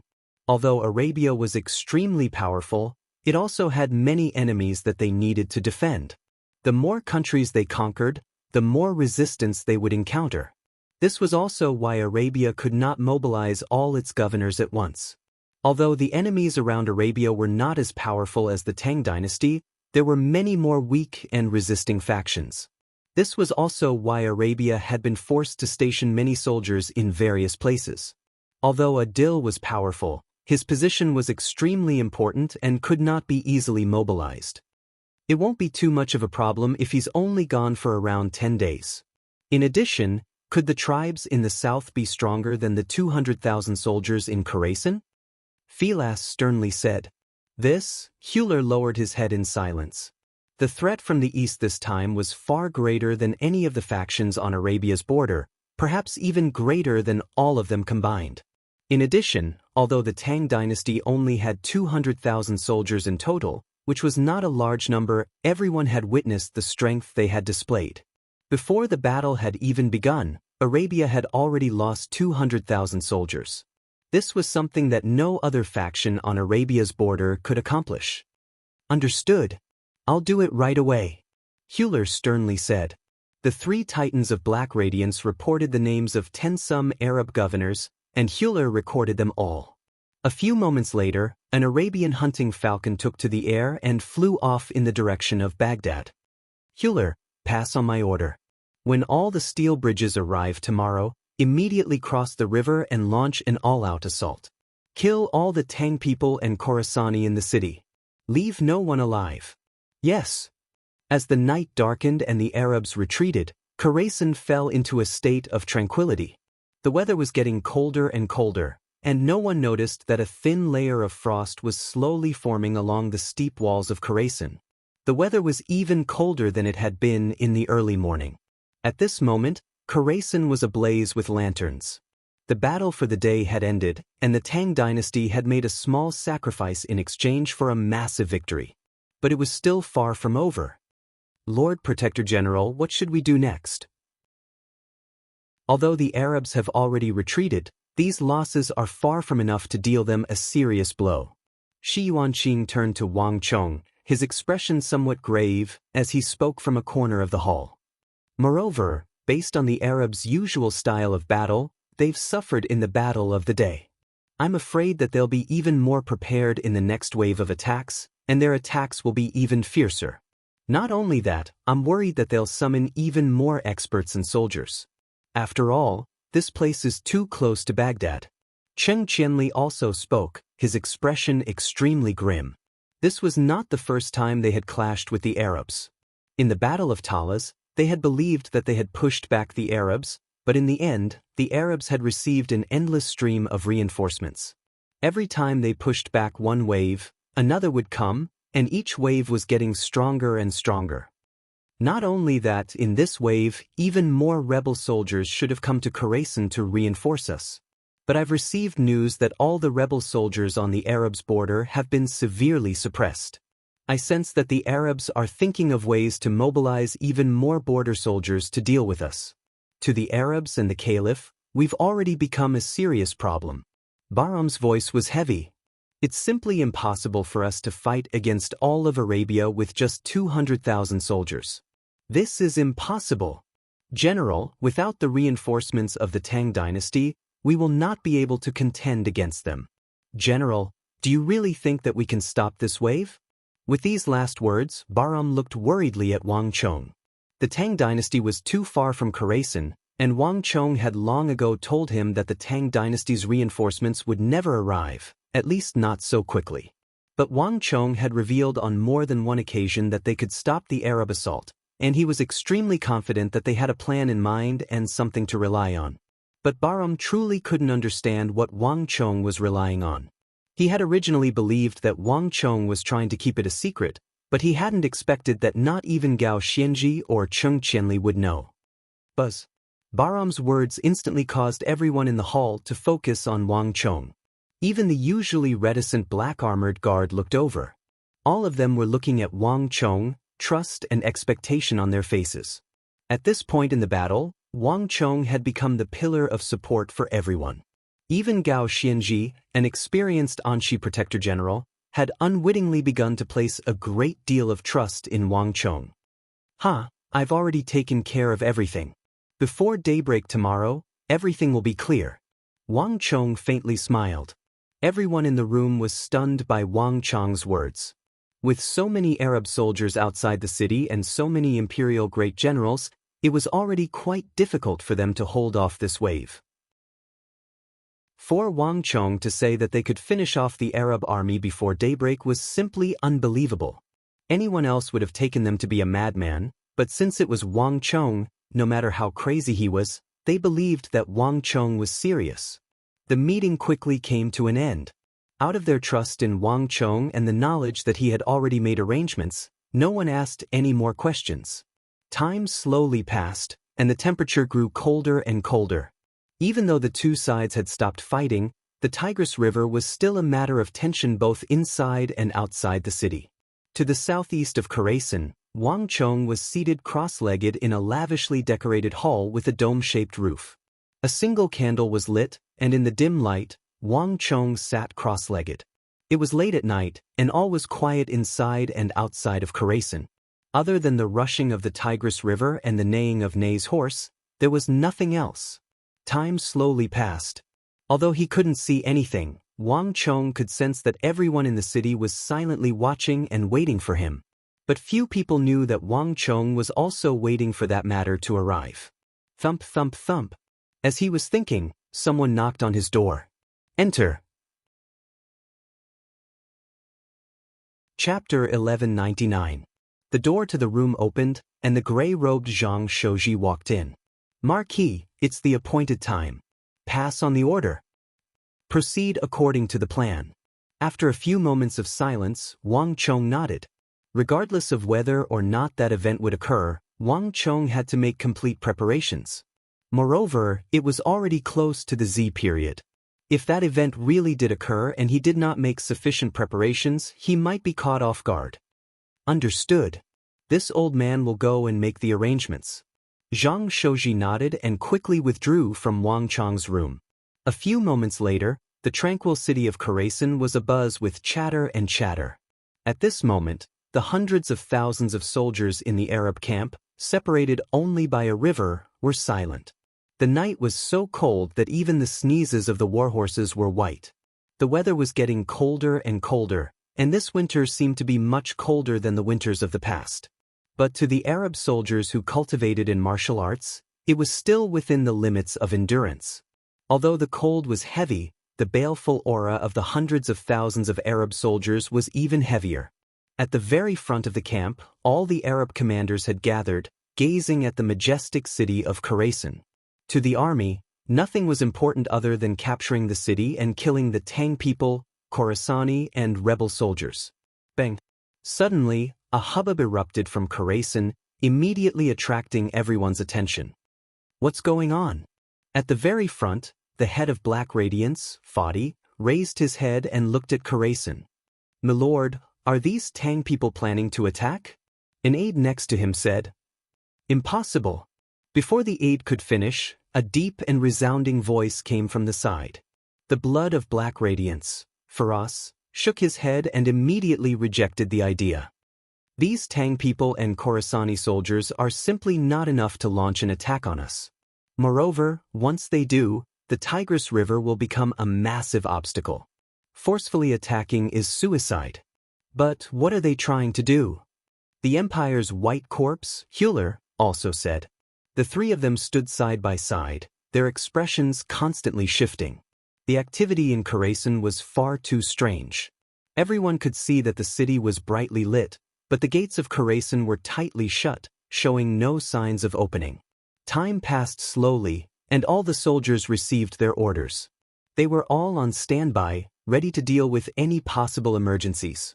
Other than being brighter and hotter, everything in Khorasan was the same as before. Even the raucous chatter rapidly faded away. What are these guys doing? An Arab general muttered to himself in the dense Arab camp, his words echoing the thoughts in everyone's mind. Even powerful governors like Fadi, Faraz, and Hewler were confused. They couldn't figure out what the Tang people were up to.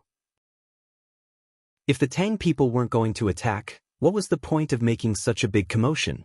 Pass down my order. The army is to be on full alert. Everyone else is to rest.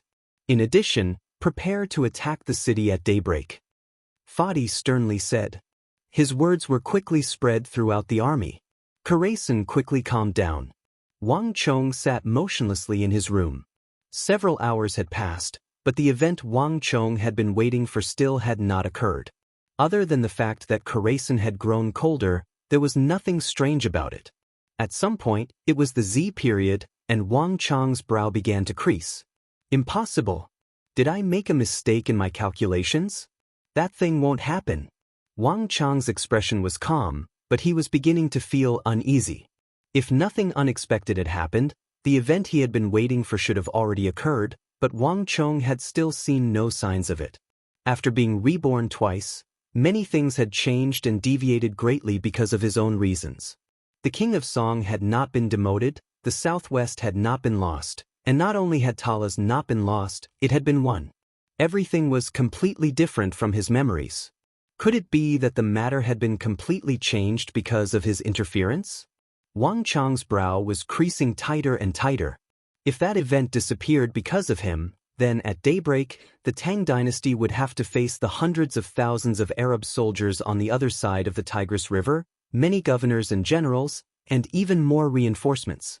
Just as Bahram had said, this was using the strength of a corner to contend against the entire empire. This would be an unprecedentedly fierce battle, and the chances of victory were minuscule. As these thoughts flitted through his mind, Wang Chong couldn't help but feel a little vexed and anxious. He almost subconsciously picked up the teacup on the table and prepared to take a sip. But the moment he brought the teacup to his lips, Wang Chong heard a cracking sound. This sound was almost inaudible, but it was like a peal of thunder in Wang Chong's ears. Wang Chong's eyes widened as he subconsciously lowered his head to look. A moment later, a shocking sight occurred. In the teacup, on the surface of the calm tea, a thin layer of ice was covering the entire surface at a speed visible to the naked eye. Furthermore, the frost was constantly spreading, rapidly deepening and thickening. A cold gust of wind blew in through the slightly ajar door. Wherever the cold wind blew, the walls of the room were visibly covered in a layer of white frost. Even the teacup in Wang Chong's hand was covered in a fine layer of ice. Ah!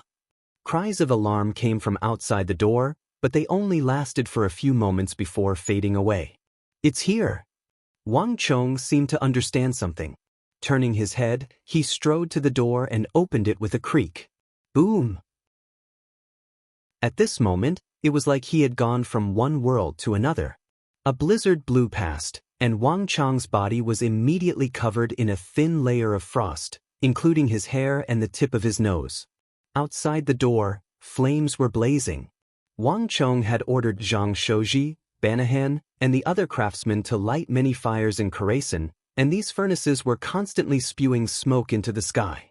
The heat exuded by these furnaces and bonfires combined to make the night of Khorasan less cold, but now, all these flames seemed to be suppressed by some invisible energy, and the light of the furnaces rapidly dimmed. Oh! A gust of wind blew past, and 10-some paces from Wang Chong, the fire in a furnace went out and froze. The furnace that had been heating up rapidly became icy cold, and then its surface was covered in a layer of white frost. One furnace, 2 furnaces, 3 furnaces. The moment Wang Chong stepped out of the room, more and more furnaces were extinguished. In just a few moments, the temperature had dropped by 10-some degrees, and it was continuing to drop at an astonishing rate. As far as Wang Chong could see, a layer of white frost was rapidly enveloping the earth, and as the blizzard howled, his vision was soon reduced to a hazy white. A few moments later, Wang Chong suddenly heard the neighing of Nei's horses and the cries of soldiers in the distance. Across the Tigris River and the walls of Khorasan, the Arab camp was in chaos. Wang Chong, you're here. At this moment, a familiar voice rang out in his ear as Gao Xianji strode out of the blizzard. The weather has changed, and the temperature is rapidly dropping. This sort of weather is extremely disadvantageous to us. Behind him, Cheng Qianli, Shi Yuanqing, Lu Shi, and the others walked over. What a heavy blizzard! When we arrived, we saw that the walls were already covered in ice. Lord Protector General, what should we do now? Cheng Qianli asked. The snowstorm came too suddenly, and the temperature dropped very quickly. Furthermore, it was still dropping. Even Cheng Qianli felt that something was wrong, let alone the others. The temperature was dropping too quickly, not just 1 or 2 degrees, but 10-some degrees. If this continued, the ordinary soldiers would soon find it unbearable. There's no need to worry. I've already made preparations. This sudden drop in temperature is a blessing, not a curse. To their surprise, Wang Chong was not the slightest bit worried. On the contrary, his face lit up with joy. He abruptly turned his head and looked at a certain place in the night sky. There seemed to be a profound meaning in his eyes. Gao Xianji, Cheng Qianli, and the others were stunned at first, and then they subconsciously followed Wang Chong's gaze. When they saw where Wang Chong was looking, their bodies trembled in understanding. A blizzard. This was admittedly a problem for the Tang people, Sassanids, and rebel soldiers, but it was a true disaster for the hundreds of thousands of Arab soldiers camped out in the open. At that moment, everyone understood what was going on. So, Wang Chong, is this the opportunity you spoke of? Gao Xianji and Wang Chong stood side by side, gazing at the blizzard and the ever-thickening frost. Wang Chong nodded. The blizzard he had been waiting for had finally arrived, and there was no need to hide anything. The little ice age. This thought flitted through Wang Chong's mind as he gazed up at the blizzard. Other than himself, no one else, not even Gao Xianji or Baram, knew what this blizzard signified. This was no ordinary snowstorm, nor was it any ordinary harsh winter. When a country is on the verge of destruction, a monster must appear. Before any calamity, there would always be signs and phenomena. Not long ago, the black eclipse of the sun over the city of Talas was the beginning of this calamity. Chapter 1200. After this snowstorm, in less than 2 or 3 years, an unprecedented cold wave would sweep down from the far north, creating an unprecedented cold winter. This was a dreadful cold that occurred once every several hundred years. It would not last for 1 or 2 months, nor would it last for 5 or 6 months. It would last for more than 10 months. All the plants in the lands beyond the Great Wall would freeze to death, and millions of livestock would perish. Only a scant few would be able to survive this harsh cold. And it was precisely this harsh cold that led to an even greater calamity, a series of upheavals and darkness. This series of events was known in history as the Little Ice Age. Other than those who had experienced it, no one else knew just how frightening this cold was. As they were speaking, the temperature dropped once more, and everyone standing in front of Wang Chong's room could hear a massive boom. This was the sound of another thick layer of ice forming on the walls of Khorasan, a sound that would make anyone's heart tremble in fear. Lord Protector General, the temperature is dropping extremely rapidly. Take all the soldiers of the Anxi Protectorate Army and hurry into the underground caves and cellars. Wang Chong suddenly turned his head to Gao Xianji. What? Everyone was dumbfounded by Wang Chong's words. Underground caves and cellars? Wang Chong had even prepared these things? But Wang Chong had never mentioned them before. I've already taken care of everything. If Milord didn't come, Kong Xian and the others would have already gone to inform you. In addition, I've already had Banahan, the King Gonka, and Cui Piaoqi pass down the order. All the wool and cotton clothes have been distributed to the soldiers. After putting them on, they can enter the underground caves and cellars. The temperature there will be much higher and warmer than on the surface. Wang Chong indifferently said to the Anxi generals. Before he could finish speaking, Cheng Qianli, Shi Yuanqing, Lu Shi, and the other Anxi generals had their mouths wide open, so shocked that they couldn't speak. Even Go Xianji was visibly moved. No one had expected such a terrible cold. That was why Gao Xianji, Cheng Qianli, and the others hurriedly went to find Wang Chong. But they didn't expect that while they were still thinking about how to deal with it, Wang Chong had already arranged everything properly. In addition, Baram should have already sent people to inform the people of the city. This severe winter will be much more terrifying than what we can imagine and what we can see right now. It will also last for a much longer period of time. This is just the beginning. Wang Chong solemnly said. Gao Xianji, Cheng Qianli, and the other Anxi generals were so shocked that they couldn't speak. Not even the sages of ancient times could determine victory from 1,000 li away. But Wang Chong had already surpassed the realm of the sages. For a moment, all of them felt a supreme reverence, like the person standing before them was not a person, but an unfathomable god. Gao Xianji quickly left with his generals, and all the arrangements that Wang Chong had made were swiftly carried out. The howling of the blizzard grew louder and louder, filling the entire world. And in the midst of the raging blizzard, all of Khorasan was abnormally quiet. Marquis. A few moments later, a voice came out of the blizzard. Li Sai, with his massive sword on his back, swiftly walked out of the blizzard with Cui Piaoqi, Kong Xian, the King Gongke, and Su Hanshan. In just a few moments, the temperature had plummeted. Their hair, beards, shoulders, and arms were covered in a thick layer of frost, and the temperature had already dropped to -40-some degrees. Even people like Li Sai and Su Hanshan felt a slight chill, let alone the others. The Z period of the day was when the temperature dropped the most and was also the coldest. Almost all the blizzards and hail began to sprout at this time. In this bitter cold, even ordinary soldiers could not withstand it. Although they had also cultivated astral energy, that level of astral energy simply could not withstand this cold for a long time. Almost all the ordinary soldiers were wearing cotton-padded or woolen clothes and hiding in the cellars. Those that could still move on the ground were the elites. All the soldiers have been recruited and are ready to go. Marquis, when are we going to attack? Li Sai's body was as straight as a mountain, his eyes suffused with a strong desire to fight. Soldiers were trained for 1,000 days to be used in a single moment. This blizzard was simply unprecedented, and everyone was trying to avoid it. But this also provided the army with an excellent opportunity. In the art of war, the right time, the right place, and the right people were all working together. This was something that Wang Chong had always taught them, and this sudden blizzard was the best opportunity to attack the Arabs. Li Sai's words instantly silenced everyone. Kong Xian, Su Hanshan, Huang Batian, and the King Gongke all turned to Wang Chong, awaiting his order. As they waited, the surroundings grew quieter and quieter. The panicked shouts of the Arabs could be clearly heard through the high walls, and not even the blizzard could suppress them. The Arabs had been too careless. This abrupt change in weather had left them completely dumbfounded, and their army of hundreds of thousands had been caught completely unprepared. The panicked shouts and neighing of their horses were the best proof of this. According to Wang Chong's orders, the most elite soldiers had already been recruited and were ready to charge out at any time to deal a fatal blow to the hundreds of thousands of Arab soldiers outside the city in this extremely rare weather. There's no rush.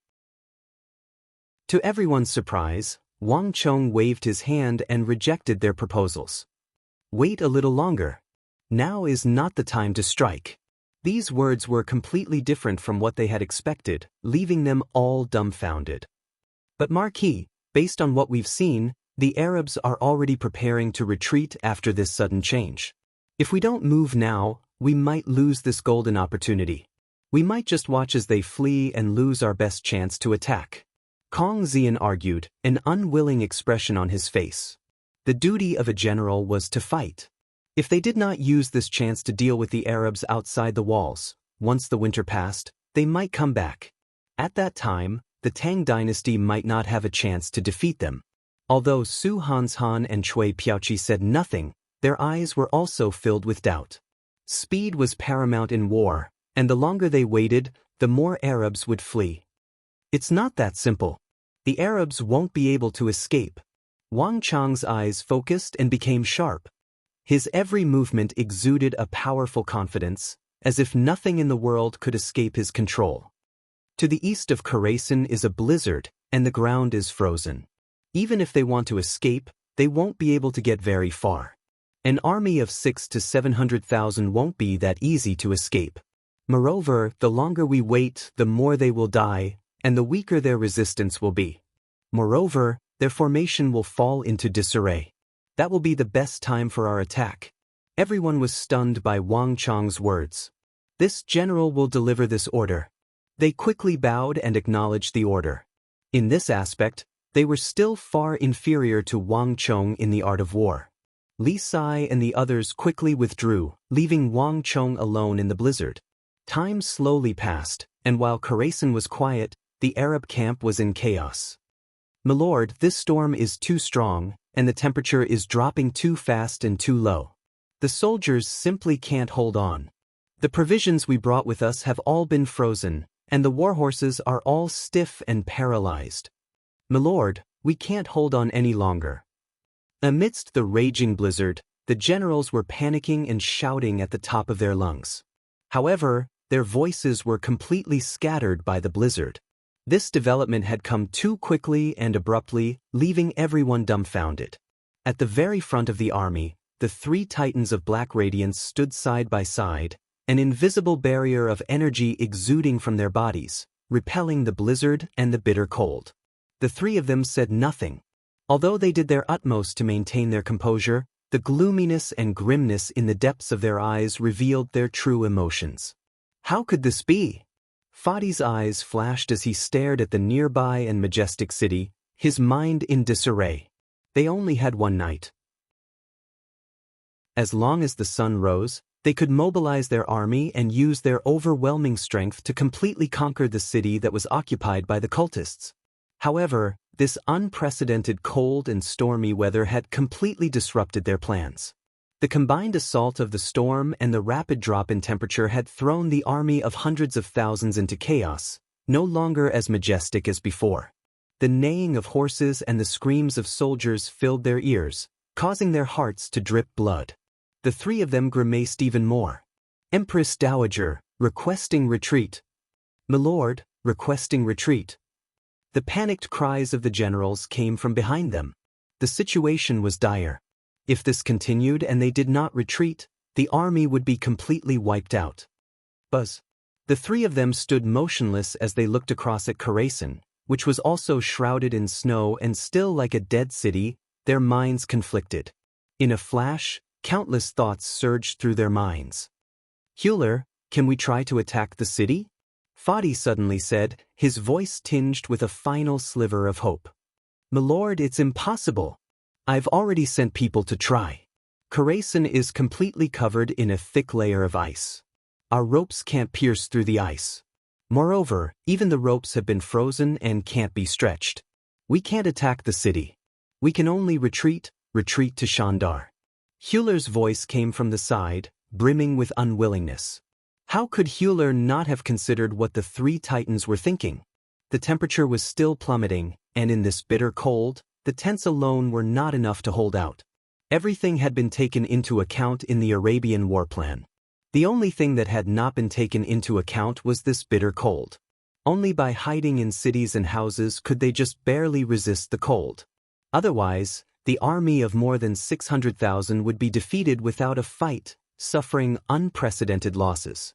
At this moment, the closest city was Khorasan. But the ice over Khorasan had become an insurmountable moat for the army of hundreds of thousands. Moreover, there were still 200,000 Tang people, Khorasani, and rebel soldiers in the city. No one knew if the enemy had predicted this or if they had set up an ambush. Chapter 12:01. Fury. Discontent. Struggle. How could they admit defeat just like that when success was right in front of them and within their grasp? Withdraw. Finally, in the face of the ever-worsening blizzard and the ever-lowering temperature, Fadi's face contorted and he was forced to give the order to retreat. Rumble. Upon receiving the order from the three titans of black radiance, the entire army began to retreat to the west. They've begun to retreat. As Wang Chong stood in the blizzard, his eyes closed, a thought suddenly flitted through his mind. Through the blizzard, Wang Chong could hear that the Arab army had suddenly become much more restless. After a series of struggles, the ambitions of the Arabs had ultimately been unable to withstand the cold before the Little Ice Age. In the face of the might of nature, human strength was far too weak, too insignificant. As the horses neared the west, Wang Chong silently calculated, but he did not attack. The temperature was still plummeting, and the blizzard was still raging in the darkness. The complicated weather made it so that even if the Arabs wanted to retreat, it would not be as easy as imagined. It's about time. Just when the blizzard was at its most intense and the temperature was at its lowest, Wang Chong finally raised his head to the snowy sky. "We can move out." Boom. With Wang Chong's order, a group of elite soldiers galloped through the blizzard and appeared at the eastern gate of Khorasan. Walala. Buckets of boiling water were poured down from the city gate, landing on the thick layer of ice there. As the thick layer of ice melted, there was a massive boom as the frozen gate of Khurasan once more rumbled open. The white-hoofed horse reared, its metallic neigh echoing far and wide in the wind and snow. As one, Wang Chong and his horse shot out of Khurasan like an arrow. Bzz. It was like he had gone from one world to another. Even though Wang Chong had mentally prepared himself, he still couldn't help but shiver in shock when he saw the world outside Khurasan. Khurasan was already extremely cold, but only when the gate was opened did Wang Chong realize just how frozen the world had become. The tributary of the Tigris River outside the city had long disappeared. The entire raging river had long since turned into solid ice, and the ground was covered with several feet of snow. The whole world had completely turned into a white, extremely cold world. And on the other side of the river, countless Arab tents had been erected, all of them like ice sculptures in a world of ice and snow. Enemy attack. Suddenly, a cry of alarm came from the Arab camp, shattering the silence. Wang Chong narrowed his eyes as he came back to his senses, his expression turning sharp. After waiting for so long, it was finally the Tang dynasty's turn to attack. Clang! An intense sword cry rang out, clearly audible even in the darkness and the blizzard. Riding on the white-hoofed shadow, Wang Chong unsheathed Bahram's golden sword and issued an order. Attack! Rumble! A moment later, the earth quaked as a pair of heavy hooves raised high into the air and stomped down, sending ice and snow flying into the air. Wang Chong's stellar energy exploded out of his dantian, expelling all the wind and snow around him. Then, man and horse became one and charged toward the opposite shore. Behind him, the earth quaked and the cavalry charged forward. Nearly 20,000 elite soldiers, chosen from the Tang people, Khorasani and rebel armies, charged like a storm, one after the other, transforming into an unstoppable flood. Enemy attack. No one had expected the Tang dynasty to launch an attack in this world of ice and snow. The Arab camp was in chaos. Many soldiers had gathered together and were charging forward in an attempt to hold back the soldiers of Khurasan. But it was too late. Bang! In a single leap, Wang Chong crossed the frozen Tigris River and landed in the Arab camp. Kayo! Kill! At almost the same time, the Arabs on the banks of the river began to respond. Tens of thousands of Arab cavalry began to gather in the snowstorm and charge toward Wang Chong's group. Translated by Hypersheep 325. At almost the same time, Wang Chong led his army of nearly 20,000 in a thunderous charge. Boom! With an earth-shattering boom, the two torrents of steel quickly collided. Boom! Like a massive wave, countless Arab cavalry were sent flying into the air, screaming. There was no fierce battle like he had imagined. This was a completely one-sided massacre. Bang bang bang. The 20,000 elite cavalry formed from the Tang people, Khorasani, and rebel soldiers cut down swathes of Arab cavalry like weeds. These several thousand soldiers had not even been able to slow down the army. Rumble. As the army advanced, thousands of Arab cavalry were felled to the ground. Hurry! It's the Tang people! Hurry and stop them! Desperate shouts came out of the blizzard. Many people were still gathering in the direction of the Tigris River, but most of them couldn't even tell which direction they were coming from. Bang! Bang! An Arab horseman stood next to his warhorse, his body covered in ice and snow. Just when he was about to mount, a sword suddenly appeared out of the blizzard and cut off the Arab horseman's head. Even at the moment of his death, the Arab horseman's eyes were still wide open as if he couldn't believe that he had died. Around him, countless other Arab cavalry had also been killed. Many of them hadn't even been able to tell which direction the attack was coming from before their heads had been cut off. The Arabs truly have been greatly weakened. Fierce winds howled in his ears as endless snowflakes blew at him, but before they could even get close, they were pushed away by Wang Chong's stellar energy. In this battle, the resistance of the Arabs was insignificant. Wang Chong could clearly sense that these Arabs had been severely weakened, not even 30 to 40% of their original strength. With this level of strength, it was simply impossible for them to contend against the well-prepared Great Tang. In order to survive in this extreme cold, one had to expend a great deal of energy. This was also why Wang Chong had chosen to wait an hour before launching his attack. Kill! As he was thinking, he suddenly heard the sounds of fighting. Some Arab cavalry braved the wind and snow as they charged toward Wang Chong. But Wang Chong only glanced behind him, and a moment later, bang bang bang.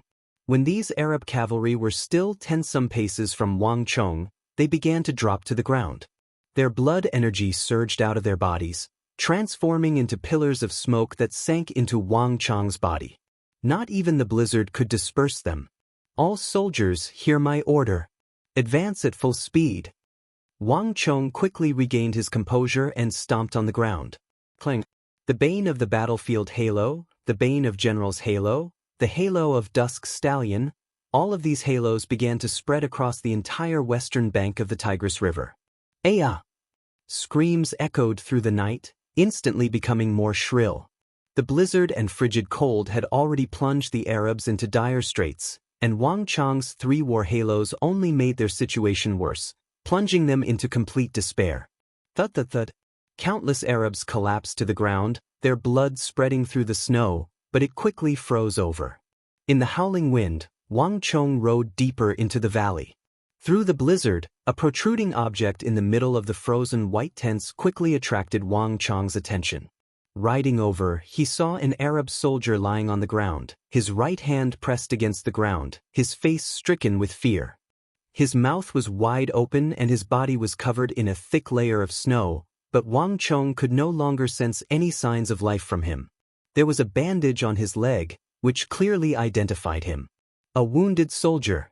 Although a large number of Arabs had managed to escape from yesterday's battle, many of them had been wounded as well. These weakest wounded soldiers were the first to succumb in this blizzard. The extreme cold, their weak bodies, and the severe injuries on their bodies caused them to be the first to lose their lives in this great wave of change. They were the first to lose their lives.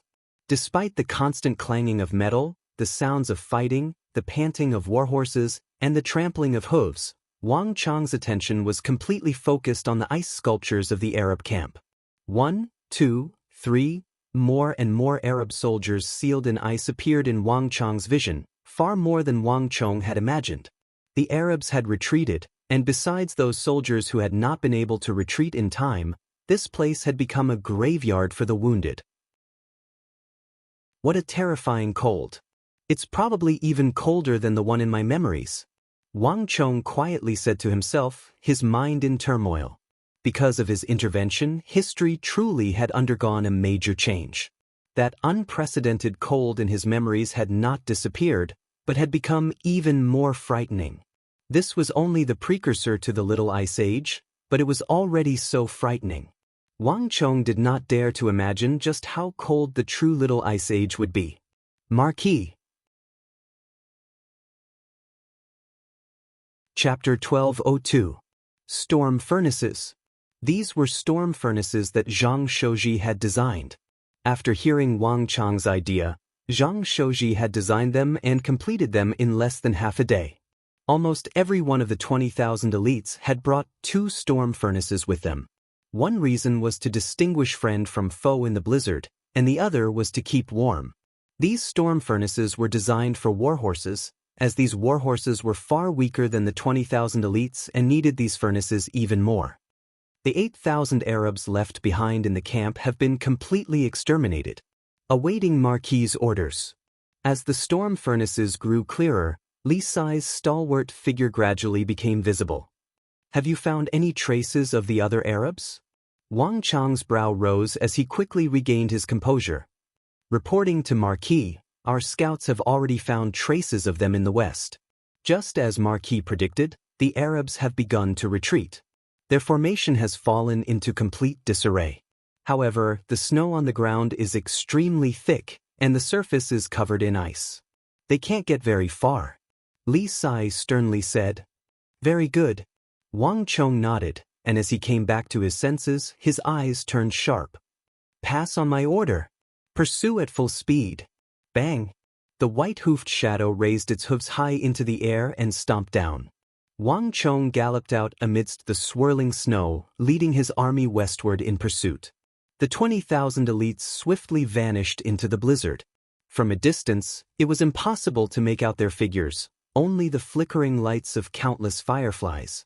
The ground was covered in snow, making it difficult to see what was going on. In the distance, one could see a group of figures stumbling along on warhorses. This was a group of Arab cavalry. They had been completely separated from the rest of the army in the blizzard, and the extreme temperature and cold had left them extremely weak. The mouths, noses, eyes, hooves, and bodies of their horses were all covered in a thick layer of frost, making their movements extremely slow. Damn it, how could such a thing happen? We didn't die in the hands of those Tang people. Are we going to die in this snowstorm? An Arab cavalry captain finally couldn't help but ask. His face was pale, and his expression was extremely unsightly. Who would have thought that an army of hundreds of thousands would be defeated by a blizzard? This was an unprecedented humiliation. Suddenly, a blood-curdling scream came from the blizzard behind him. This sudden noise instantly attracted everyone's attention. Pairs of eyes quickly turned to look behind them. My lord, what is that? An Arab horseman said, his face pale and his lips trembling, his face suffused with deep fear. Could it be that the Tang people have caught up with us? An Arab horseman in the rear gulped, his eyes wide with fear and alarm. Shut up. Don't say such nonsense here. Before the man could finish, the Arab cavalry captain interrupted him. In this kind of extremely cold weather, I can't even see the direction. The Tang people can't leave the city. They can't even take care of themselves, so how could they possibly chase us? Hiya! At this moment, a harsh shout came from behind them. In the very rear of this group of Arab cavalry, a sword hummed as it emerged from the blizzard. Swish! It instantly cut off the head of an Arab horseman at the very back of the group. The head spun 7 or 8 paces away, its eyes wide open, and then it crashed into the ground, sending up a shower of snow. At that moment, time seemed to stop, and all was deathly still. All the Arab cavalry stared with wide eyes at the decapitated head, their eyes brimming with shock, but even more than that, fear. Someone shouted, and in a flash, time seemed to stop. All the Arab cavalry seemed to be frightened and began to flee in every direction. Even the warhorses they were riding on seemed to have received a huge shock. They neighed in fear and stood up on their hind legs. Their originally stiff bodies also sped up quite a bit as they rushed forward at top speed. But no matter how fast they were, they could not outrun the Tang Dynasty cavalry in the rear. Buzz. The air buzzed as an invisible ripple swept through the blizzard. Before the Arab cavalry could get very far, an invisible halo swept past them, and then a second, a third. The Arab cavalry felt like they had been shackled, their speed dropping and their auras weakening. Kill them. Leave none alive. Just at this moment, in the boundless blizzard behind him, energy surged. 2 faint fireflies first swayed out, followed by a majestic warhorse, wrapped in a layer of cotton armor, leaping out from the blizzard, landing on the ground with a thump. 3. Almost 20,000 cavalrymen charged out of the snowstorm, like a tornado sweeping through the clouds. Blood sprayed and screamed as one Arab horseman after another was pursued by the Tang Dynasty army, their faces stricken with fear as they dropped to the ground. After them, nearly 20,000 Tang Dynasty, Khorasani, and rebel elites continued to gallop across the earth in pursuit. Behind them, almost none of the Arab cavalry had survived, their corpses strewn across the ground. From the Arab camp on the western shore of the Tigris River to the west, Wang Chang's forces were like a storm of death as they followed the fleeing Arabs. Only by pursuing them and seeing them with their own eyes did they understand just how chaotic the Arabs were. In these several dozen li, the Arabs had lost their sense of direction and organization. Many of them had frozen to death, and even more had been trapped in the snow. Countless warhorses had been frozen to death. When Wang Chong and his 20,000 soldiers arrived from the rear, these Arabs were all stunned. Even in death, they did not dare to believe that Wang Chong would dare to brave the frigid weather and pursue them in this world of ice and snow. Boom boom boom. In just a few moments, 60 to 70,000 Arab cavalry had been caught up to and killed by Wang Chong's army, and this number was still increasing at an astonishing rate. 60 to 70,000 soldiers were scattered over several dozen li, completely powerless to resist. The 20,000 soldiers led by Wang Chong had crushed through the enemy with absolute superiority, killing tens of thousands of Arabs. In a short period of time, 60 to 70,000 Arabs had fallen to the Tang people's swords. Marquis. As the pursuit continued, a voice rang out in Wang Chong's ear. Two specks of light pierced through the wind and snow, rapidly approaching Wang Chong. But it was not Li Sai, but Anshi Vice Protector General Cheng Qianli. He was clad in armor, and the stellar energy around his body was vast and mighty. Hot air surged, and his eyes revealed a strong desire to fight. We've discovered the main force of the Arabs up ahead. There are at least 100,000 of them. Milord has sent me to ask if we should pursue? Cheng Qianli sternly said as he stopped several paces in front of Wang Chong. The Arabs had an army of 600,000 to 700,000, and they had only been killing scattered soldiers on their way here. But now they had finally found the main force. Aren't we looking for their main force? Tell Lord Gao to immediately attack. With these words, Wang Chong and his horse shot forward, vanishing into the snow. Careful! Everyone assume formation. The Tang dynasty is in pursuit. Everyone, get ready. Not far from Wang Chong's forces, an army of several dozen Arab generals had gathered together, a vast army of Arab cavalry behind them. The Tang people's tracks had already been exposed, and everyone was panicking. No one had expected that the Tang dynasty would ignore the blizzard and pursue them. But the long years of training had allowed this army to quickly respond. The more than 100,000 Arab soldiers swiftly took up positions along the long road and silently waited in the blizzard. In the blink of an eye, amidst the deafening sound of metal clanging, an incomparably large invisible ripple suddenly spread out from the blizzard in front of them. Bzzz. In just a few moments, the countless soldiers at the front of the army began to feel their auras drop to an extremely weak level. Enemy attack. The leading Arab general paled at this sight and let out an earth-shattering roar. He recognized this halo. It belonged to the young commander of the Tang dynasty. Boom! Almost at the same time, an earth-shattering sound could be heard as the armored cavalry charged forward. Amidst the neighing of horses, countless armored cavalry charged forward. Each of these horsemen was like a moving fortress as they charged toward the 100,000 Arab cavalry. Not good. It's the Aswaran cataphracts. The Arab general's eyes constricted at the sight of these heavy and sturdy horsemen armed to the teeth. Kill them! The Sassanid great general Bahram charged like a storm into the Arab ranks. Boom boom boom. In a flash of light, Bahram plunged into the Arab ranks like a sharp blade. Wherever he went, hundreds of Arab soldiers would be sent flying into the blizzard. Before they could even fall to the ground, their organs would be crushed and they would die. Soon after, Ney and his 8,000-some Aswaran cataphracts divided into 80 groups, thrusting like the sharpest of swords into the Arab ranks. Aya! Screams filled the air as the orderly Arab ranks instantly fell into chaos. Kayo!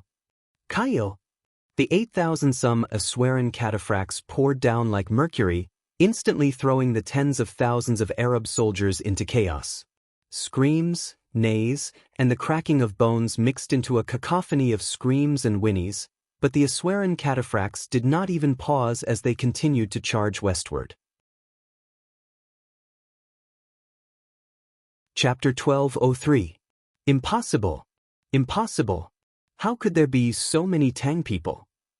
At the very front of the army, the Arab general's eyes were wide open, his entire body so shocked that he couldn't speak. He had never imagined that so many Tang people would be chasing them out of Khorasan, and that their strength hadn't been weakened at all. It's over! No one in the Arab army can stop them.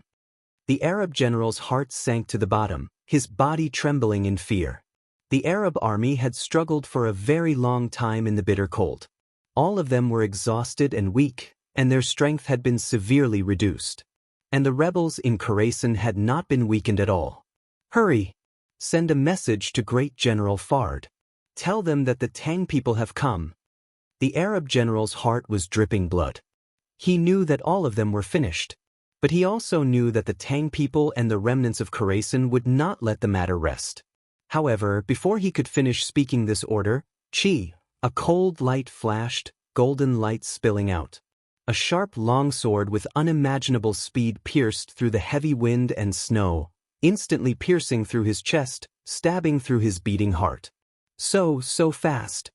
The Arab general's eyes went round as he dropped to his knees. The last thing he saw was a warhorse with snow-white hooves and a teenager of the Tang people, his cloak flapping in the wind. Gallop! As the horse's hooves landed, Wang Chong pulled back his sword, his face unperturbed, not even glancing behind him. Hear my order. Continue the pursuit. 1 wave, 2 waves, 3 waves, over 10 some li, Wang Chong's army defeated wave after wave of retreating Arab soldiers. In just a few short moments, Wang Chong's army had killed more than 100,000 Arabs. And Wang Chong's army was pitifully weak. Ahead should be the 3 titans of Black Radiance and Healer's group. After some time, Wang Chong's army was 40 li from Khorasan. His expression was grave and stern, and his eyes were incomparably bright. In the darkness of the night, even the snowstorm could not conceal them. Tell Gao Xianji and Great General Bahram to gather all the soldiers and prepare for battle. Wang Chong suddenly said in a deep voice. Wang Chong was not the only one involved in this pursuit. Gao Xianji, Cheng Qianli, Bahram, the King Gonka, Banahan, and the other rebel leaders, all of Khorasan had been mobilized. If they wanted to defeat Arabia, they had to do it tonight. This was a once-in-a-lifetime opportunity, and no one wanted to miss it. Screech! As soon as Wang Chong finished speaking, sharp whistles came from all directions in the snowstorm. This was the signal they had agreed upon. This time, Gao Xianji, Cheng Qianli, Bahram, all of them were commanding their own armies, but all of them had to submit to Wang Chong's command. This was the precondition for this operation. Hiya! With a shout, the nearly 20,000 soldiers swept through the Arabs with an invincible momentum and unstoppable momentum. Translated by Hypersheep 325. A few moments later, the battle was over, leaving behind a ground littered with corpses. The remaining soldiers, unable to tell which way to go, madly fled in every direction. 3 titans of Black Radiance. You're the only ones left. A cold light flashed through Wang Chong's eyes as he charged forward. The temperature is dropping even more. What? The Tang people, the Khorasani, and the rebel army are using the blizzard to pursue us. Around 50 to 60 li from Khorasan, 3 black warhorses were riding in a monstrous line, and on their backs were the 3 titans of Black Radiance. Milords, the news has been confirmed. They've been following us this entire time, and they've already killed more than 100,000 of our soldiers, and this number is still increasing. The deputy delivering the news had his head lowered, a nervous expression on his face. Damn it! These despicable Tang people! Fader clenched his fists as the blizzard buffeted his face, his expression seething with rage. Pass on my order. Gather the army and prepare to deal with the Tang people. The messenger swiftly left to carry out the order. General, the scouts have reported that the 3 titans of Black Radiance have been discovered up ahead, and they're already gathering their army to deal with us. In the rear, Bahram, Gao Xianji, Cheng Qianli, the rebel officers, chief of Wushang, the evil emperor, and Wang Yan had all gathered around Wang Chong, all of them looking at Wang Chong as if they were following Wang Chong's lead. In their pursuit of 10 some li, they had killed countless Arabs, and now, they had finally caught up to the 3 titans of Black Radiance and Healer's forces. Wang Chong's judgment had been correct. In this frigid weather, the Arabs simply couldn't advance very quickly. Although the distance between Khorasan and Shandar was only 100 some li, it was an extremely long journey for the Arabs. Blizzard greatly weakens the strength of ordinary warriors, but for elite warriors, the degree of weakening is much smaller. Moreover, even if we kill so many of them, the Arabs still have more than 500,000 soldiers. With our current numbers, we will find it very difficult to defeat them. Bahram sternly said, a hint of hesitation on his face. The 3 tycoons of Black Radiance weren't ordinary characters. Although this snowstorm had caused them a lot of trouble, it was impossible to defeat them with just this. The blizzard had almost no effect on the strength of great generals. No one spoke, all of them staring at Wang Chong. The nearly 20,000 soldiers had also gathered in the rear, waiting for Wang Chong's order. Seeing the grave expressions on their faces, Wang Chong suddenly chuckled. His expression was indifferent, as if he was facing a powerful foe. Although the three titans of Black Radiance are formidable, they're not invincible. Moreover, although the Arabs still have more than 500,000 soldiers, the blizzard and the darkness of the night mean that countless people have gotten lost. It's already quite impressive that the three titans of Black Radiance can gather 300,000 soldiers. Moreover, these 300,000 soldiers are scattered over a region of 10-some li, making it impossible for them to gather together. Not even the three titans of Black Radiance can do anything about this. This isn't just because of the commander-in-chief, but also because of the soldiers. In addition, the morale of the Arabs is at an all-time low. This blizzard has completely destroyed them. The longer they stayed in the snowstorm, the higher their chances of dying. All the Arab soldiers are thinking about fleeing to the cities in the rear. They have no heart to continue fighting. No matter how cruel the orders of the three titans of Black Radiance are, they won't be able to stop them. Wang Chong's eyes were wise and confident, always exuding the aura of having the pearl of wisdom within his grasp. It was like nothing in the world could stump him, making others feel compelled to submit to him. Thus, I estimate that the three titans of Black Radiance won't be able to gather that many soldiers, no more than 100,000. Wang Chong indifferently said, "In front of the power of nature, human strength was very insignificant." Moreover, this was not an ordinary snowstorm. When all the soldiers were thinking about fleeing, not even the three titans of Black Radiance could do anything. Gathering 100,000 soldiers was already an incredible feat. Whoosh. Although no one said anything at Wang Chong's words, they instantly relaxed. 100,000 soldiers was still not a small number, but it wasn't impossible to deal with. Moreover, although the Tang dynasty only had 20,000 soldiers, all of them were top-class elites. Whether it was the Angolan cataphracts or the Wushang cavalry, they were all top-class existences. 20,000 against 100,000 was still a very high chance of victory. "Chong, what do we do now?" The mellow voice of Wang Chong's father, Wang Yan, came from behind him. This battle was extremely important. Although Wang Yan had lost his mighty miracle god clone, he still possessed considerable strength. In this battle, besides the ordinary soldiers, the Tang dynasty had also sent out all its elites. Wang Chong confidently declared as he looked forward. The three titans of Black Radiance stood at their head, Hewler at their side, and the other governors and generals to their left and right. Behind them was a vast and somber army. Everyone was waiting patiently. However, an hour passed and nothing happened. What's going on?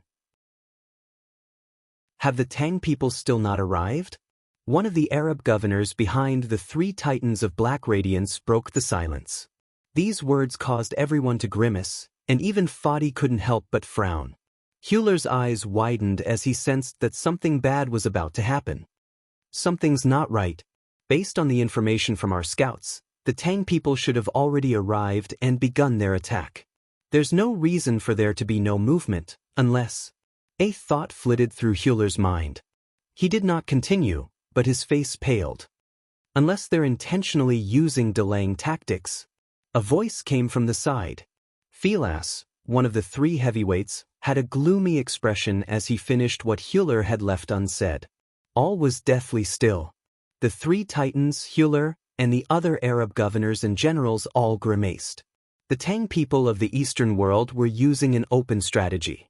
As long as they did not leave, the three titans and Hewler would not be able to safely head to Shandar and sell their backs to the Tang people.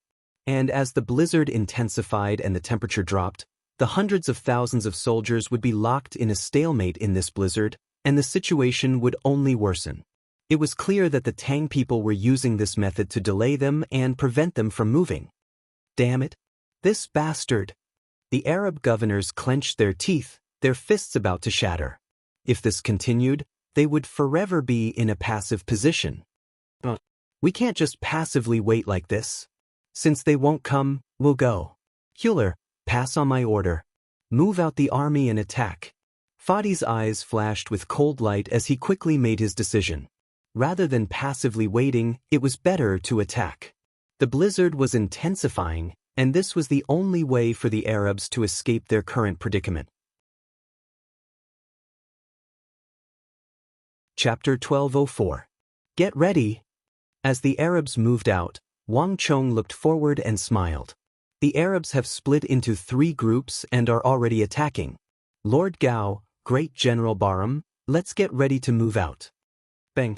With Wang Chong's order, the army of 20,000 moved out, vanishing into the blizzard like ghosts.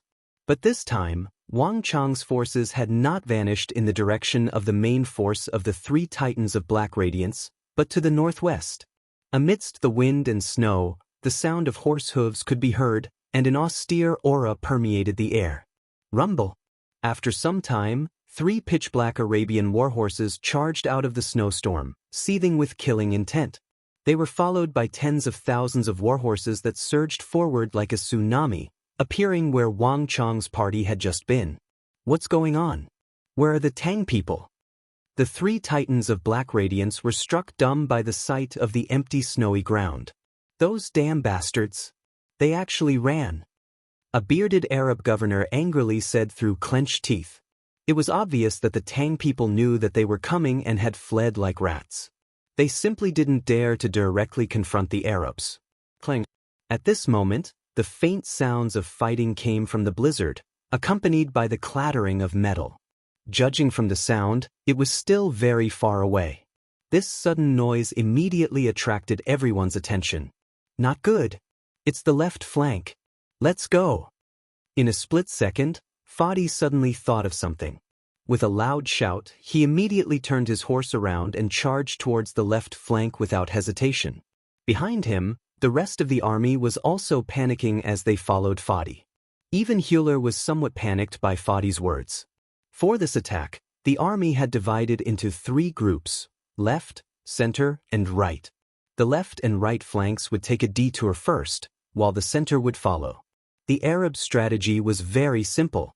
They would first use the center army to draw the attention of the Tang people, and then when the Tang people were engaged in fierce battle, the left and right flanks would flank them and completely rouse the Tang people. But at this moment, Hewler suddenly realized that other than his central army, the other 2 armies had disappeared without a trace. The sounds of fighting just now had come from behind him. I hope that nothing has happened to the right flank. Hewler's mind was filled with unease, and for the first time, he felt extremely uneasy. Rumble.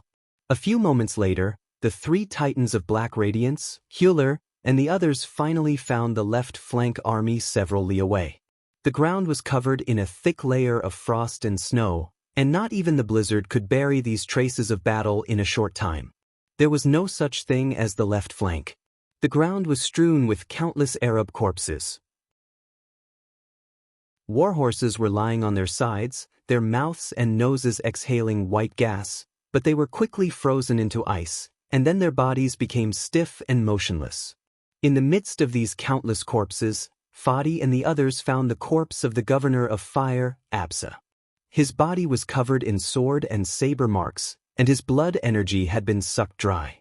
His face was facing down as he lay motionless on the ground.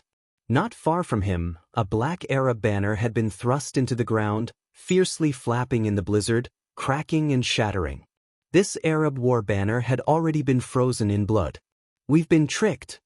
Faraz and the others were spitting fire in their eyes, their fists clenched so tightly that they felt like they were about to shatter. But how did they find out about us splitting into 3 groups? One of the governors asked. No one could answer this question.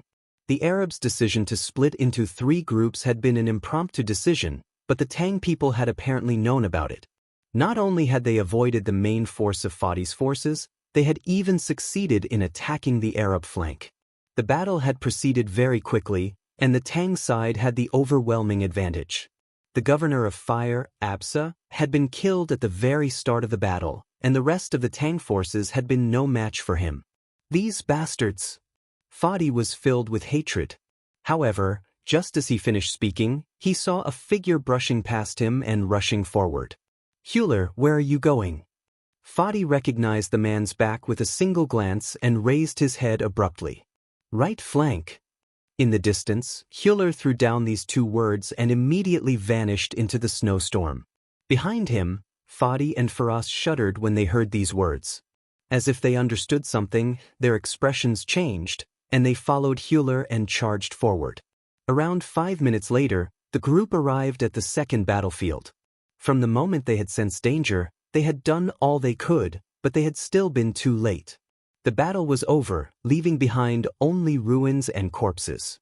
"We're too late. They've already left." Hewler knelt on the ground, bent down, and picked up a piece of bloody ice. The blood on the ice had not completely frozen, so it was clear that they had not been gone for long. "Milord, can you distinguish their auras?" An Arab governor walked over, his fists clenched, his face seething with rage. "It's very difficult. They've already mixed in with our army.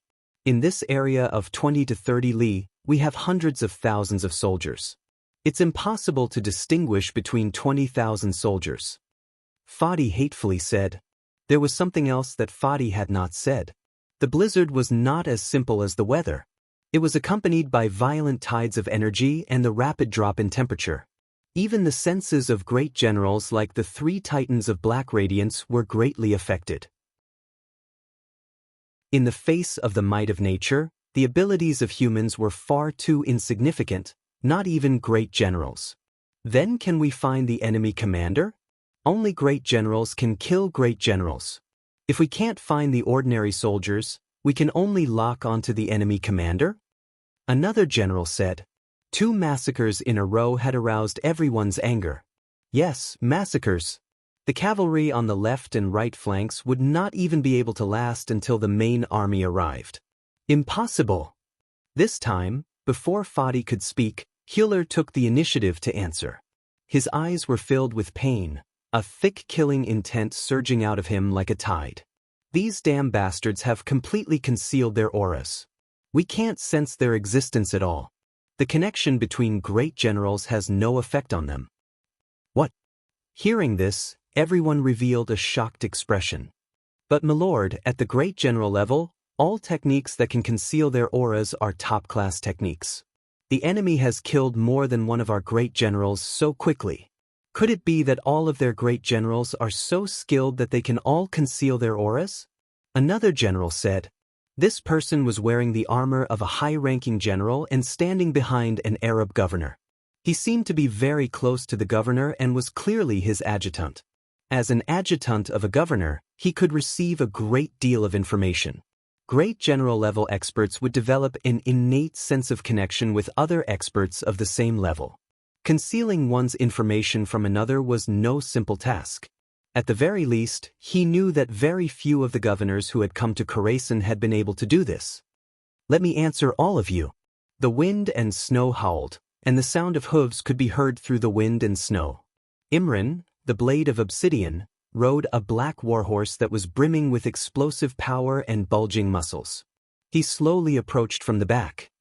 He stared ahead with a grave expression on his face. Because the enemy has an extremely powerful expert among their top-class martial artists who can control the weather and the flow of origin energy to confuse and obscure our senses.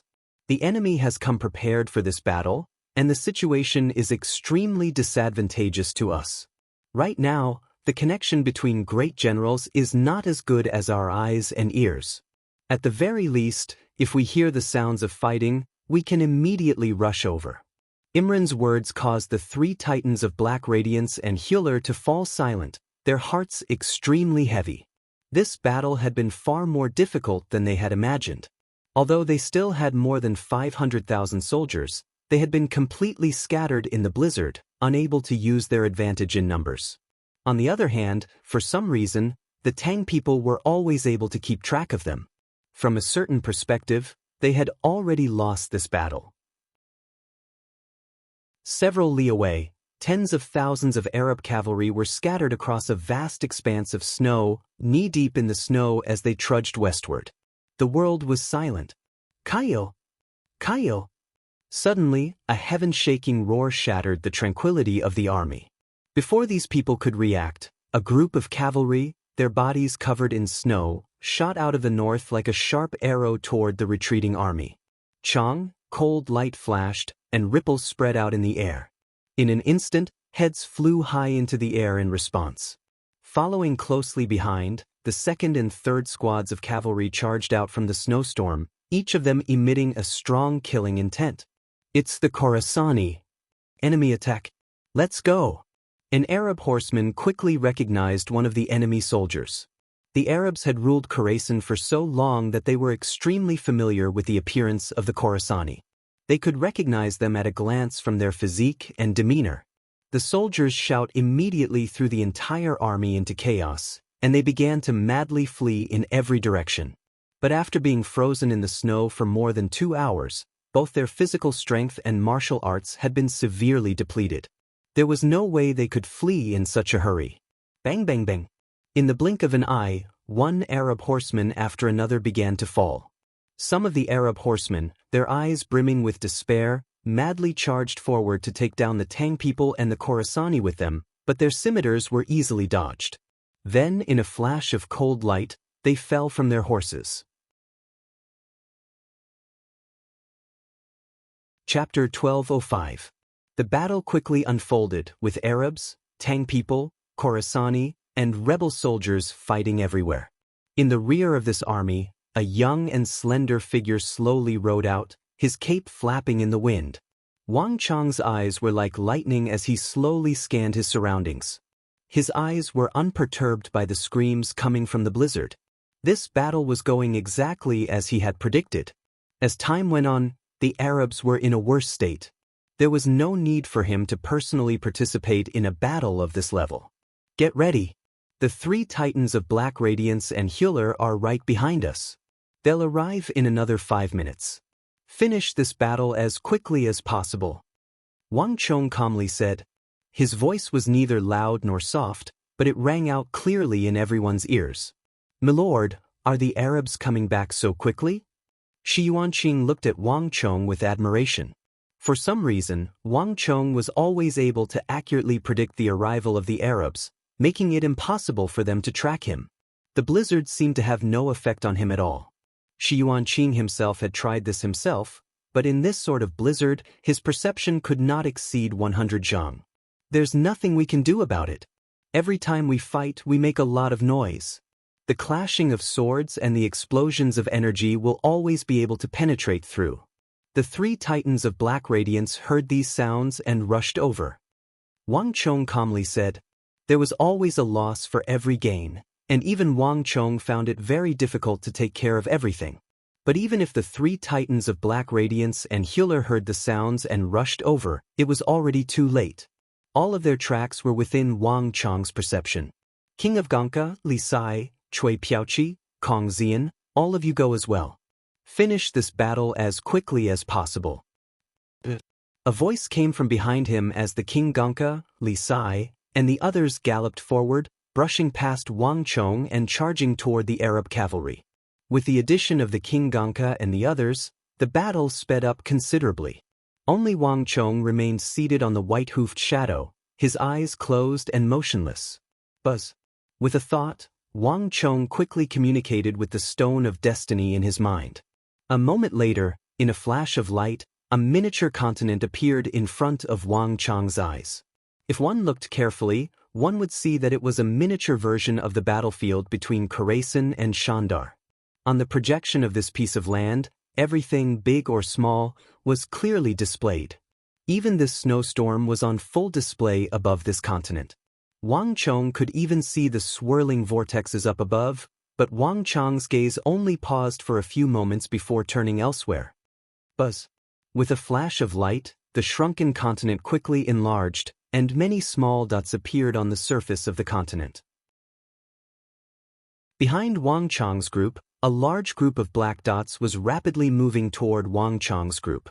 Heart, physique, aura, technique, power, these were the 5 rewards of the Stone of Destiny. As for power, it was the last reward of the Stone of Destiny. Only now did it reveal its true power. This snowstorm was accompanied by an intense tide of energy that could even confuse the senses of great generals. But Wang Chong was able to use the power and the projection of this continent to grasp the movements of the Arabs in the palm of his hand. Wang Chong could see the composition of the soldiers, where they were distributed, where they were advancing, and when they were about to arrive, and he could even quickly calculate them. With nearly 20,000 elite soldiers and the projection of the continent, Wang Chong was like a tiger that had grown wings in this blizzard, allowing him to sweep through everything in his path. Wang Chong, are we going to pursue the other Arab cavalry now? The thundering of hooves could be heard in the middle of the snowstorm. Wang Chong came back to his senses and raised his head to see that Gao Xianji was riding a snow-white warhorse. Beside him, Bahram walked side by side. The battle had ended much faster than Wang Chong had imagined. In just a few moments, not a single Arab horseman was left standing on the battlefield. Only a few wounded horsemen in the distance were madly fleeing, but from their staggering figures, it was clear that they wouldn't be able to last much longer. There's no need. Wang Chong faintly smiled as he rejected Gao Xinji's proposal. They had already ambushed 20 to 30 groups of Arab cavalry, and there weren't many Arab cavalry left in this area. The remaining soldiers were scattered over a large area, some of them even lost their way and running toward the sea, and there were quite a few of them.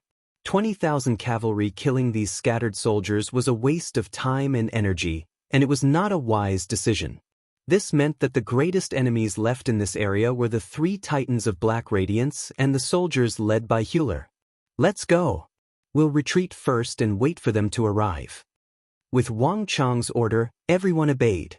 After a few moments of cleaning up the battlefield, they once more set off to the north, vanishing into the blizzard. Not long after Wang Chong's forces had vanished, warhorses galloped out of Khorasan. Boom! Like a bolt of lightning, tens of thousands of warhorses charged through the snowstorm and onto the battlefield. The 3 Titans of Black Radiance and Hewler had heard the commotion and led their armies over. Along the way, whenever they encountered any stray Arab cavalry, Fadi, Faras, and the others would absorb them. Along the way, the number of soldiers around them didn't decrease. Instead, it snowballed and in the end, it skyrocketed to over 200,000.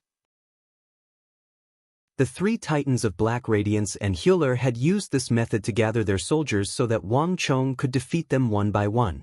The sight of the scattered corpses made Fadi's eyes bulge out of their sockets, and he raised his head to the sky and bellowed, "You damned cowards! One day, I'll tear all of you to pieces." Fadi had rushed all the way here in a hurry. Yet this was the result he saw. He was on the verge of despair. "Milord, calm your anger for now. The blood on the ground is still wet, so they shouldn't have gotten far." An Arab general examined the blood on the ground and quickly raised his head. The footprints on the ground point to the west. They must have gone to pursue other soldiers. No matter what, we can't let them succeed. Another general said. The battle had not been over for long, and the footprints on the ground clearly indicated the direction in which the Tang people and Khorasani had been moving. Everyone's painstaking effort to chase after him had finally paid off. "Let's go!" The leader of the Dark Radiance, Fadi, let out a low roar. He looked towards the west, and the light of a ferocious beast flashed in his eyes. "Rumble!" The warhorse neighed as Fadi and his horse flew out, quickly rushing towards the west. Behind him, all of the troops set off once again, surging forward like a tidal wave. Hundreds of warhorses galloped past, and when half of the army followed the 3 Titans of Black Radiance across the battlefield. The fierce neigh of a horse came from the blizzard to the north, and before the Arabs could react, a storm of energy shot through the air like a lightning bolt toward the battlefield. Almost at the same time, the previously deathly silent northern region suddenly erupted with activity. Battle cries shook the heavens and the earth. Even the raging and howling blizzard could not cover them up. In the blink of an eye, tens of thousands of soldiers and horses charged out from the blizzard in the north. Not good. In the distance, the 3 Titans of Black Radiance, who had already charged very far away, heard these cries and trembled, their faces paling.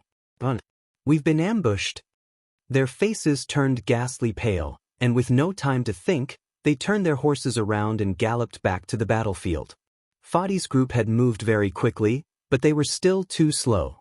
Wang Chong had been watching this army of 200,000 this entire time, and the 20,000 soldiers that had been lying in wait in the blizzard for this moment. Boom boom boom. Before Fadi could reach the battlefield, he could already hear the neighing of countless warhorses, swords, and battle cries. A few moments later, there was a massive boom as the 200,000 Arab soldiers were cleaved in two by Wang Chong's army. Cutting formation. Solar charge. Furious roars resounded through the blizzard as the Wushang cavalry and the Aswaran cataphracts continued to use their techniques to divide and charge, further dividing the already panicked Arab army and throwing it into even greater chaos. Boom boom boom. Once, twice, thrice. The Wushang cavalry and the Aswaran cataphracts used their own methods to charge and break down the Arab army on both sides. And this disorderly army became an invisible barrier, blocking the three titans of black radiance on the west and the other armies on the east. Bastard! The Arab generals, including the three titans of black radiance, were all enraged by this sight. In just a few moments, Wang Chong had thrown the entire battlefield into chaos. From the perspective of the Arabs, all they could see was the disorderly Arab army in the middle of a blizzard. Only the neighing of horses could be heard, and it was impossible to tell where the Tang people were. Force your way through. Separate the soldiers in the center. Fadi's eyes went red as he finally gave the order. The enemy had come prepared and had dealt a fatal blow. If they could not be decisive and harden their resolve, the entire army would be wiped out. Nay. Chapter 1206. Get ready. The plan is a success. The three titans of black radiance have appeared. Everyone, prepare for battle. Almost at the same time, Wang Chong reined in his horse and listened to the sounds coming from the west. His lips curled into a smile. Each of the three titans of black radiance was powerful, on par with Abu Muslim, but in terms of military affairs, the three titans were far inferior to Wang Chong. Buzz! Wang Chong suddenly raised an arm in the middle of the snowstorm. In an instant, with Wang Chong as the center, all the troops scattered in all directions. An invisible killing intent filled the air. Kill.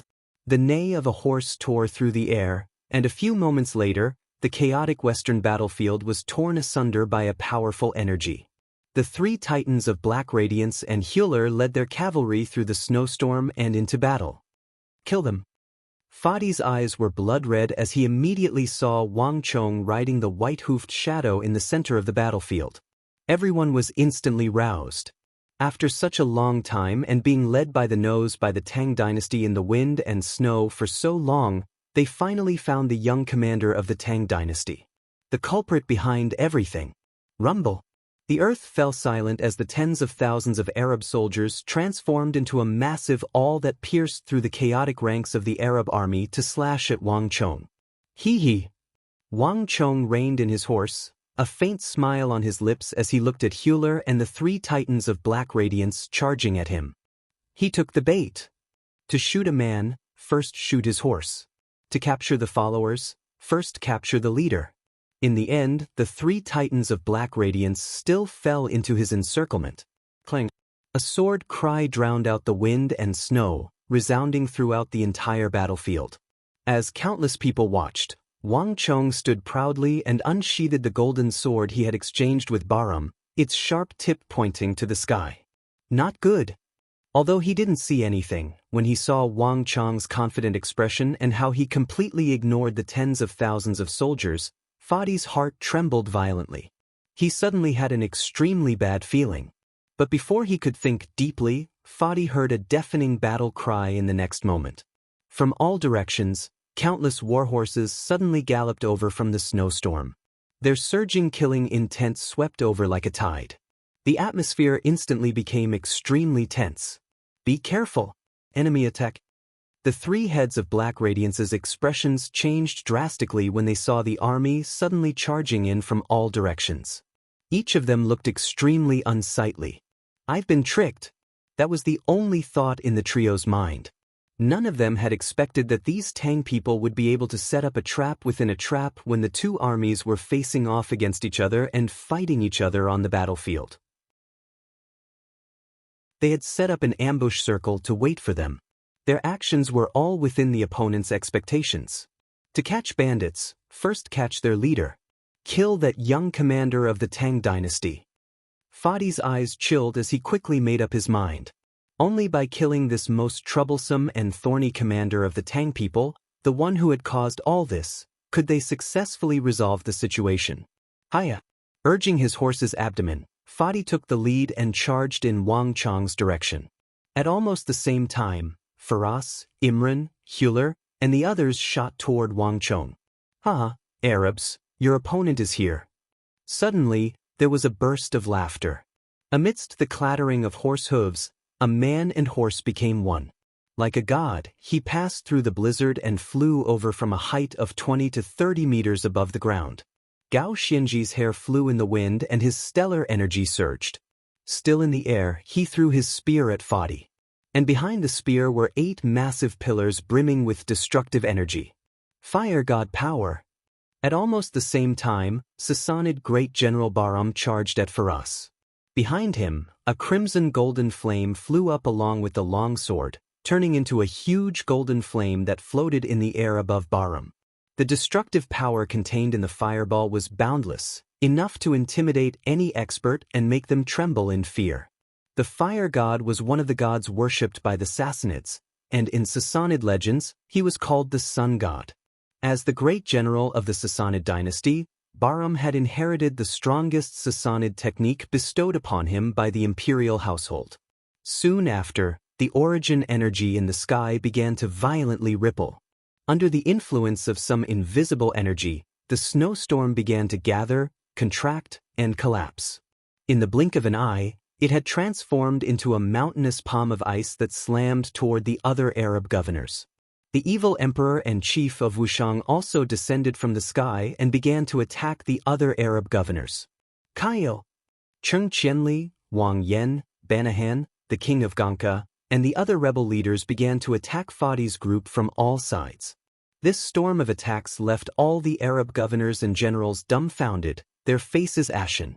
There was no doubt that this was a trap specifically designed for them. Fight it out with them. Don't retreat. Careful. There was no time to think. In their panic, they hurriedly began to fight with Wang Chong, the evil emperor, and the chief of Wushang. Boom boom boom. The snowstorm clashed with the fierce energy of the attacks, causing the air to tremble and explode. Although the 3 titans of Black Radiance, Huler, and the other Arab governors were doing their best, they were no match for this sudden assault. Plush. The evil emperor pointed a finger, and thousands of beams of energy fused into one, transforming into a dazzling beam of sword chi that pierced through an Arab governor. The Arab governor was wearing a thick suit of armor that glowed with light. It was obvious at a glance that this was no ordinary armor, but it was useless against the demonic Emperor Old Man. He couldn't even block the blow before the demonic Emperor Old Man's sword pierced through his vitals. I really can't believe that I would die at the hands of these infidels. Just who are these people? The Arab governor's eyes were wide open, his face brimming with unwillingness, and then he dropped to the ground. The myriad spirits sea art could find the weak points of an opponent, and the evil emperor's sword had not only struck his vitals, it had also severed his life. With the fall of this Arab governor, the balance of the battlefield was broken. The chief of Wushang thrust out his white cane, shattering the stellar energy of the Arab governor and even piercing through his armor and heart. Both the chief of Wushang and the evil emperor were extremely powerful, and ordinary Arab governors were no match for them. Bang bang bang. More and more people fell, but this was not the end of the Arabs' predicament. At almost the same time, swords and sabers flashed and battle cries rang out, so loud that not even the howling of the snowstorm could drown them out. While all the great generals were engaged in fierce battle, the soldiers brought by the 3 titans of Black Radiance were also facing an unimaginable storm of attacks. The Aswaran cataphracts and the Wushang cavalry had worked together to completely scatter the Arabs in the first round, killing countless Arab cavalry in a single clash. Kill them. Team 7, intercept the left flank. Team 8, cut through the left and right. We can't let them regroup. Su Hanshan rode a large blue horse and commanded from the rear. His expression was calm and his eyes were bright. His every movement exuded an intimidating aura. While Wang Chong was participating in the fierce battle on the front lines, he had left the command of the rear completely to Su Hanshan.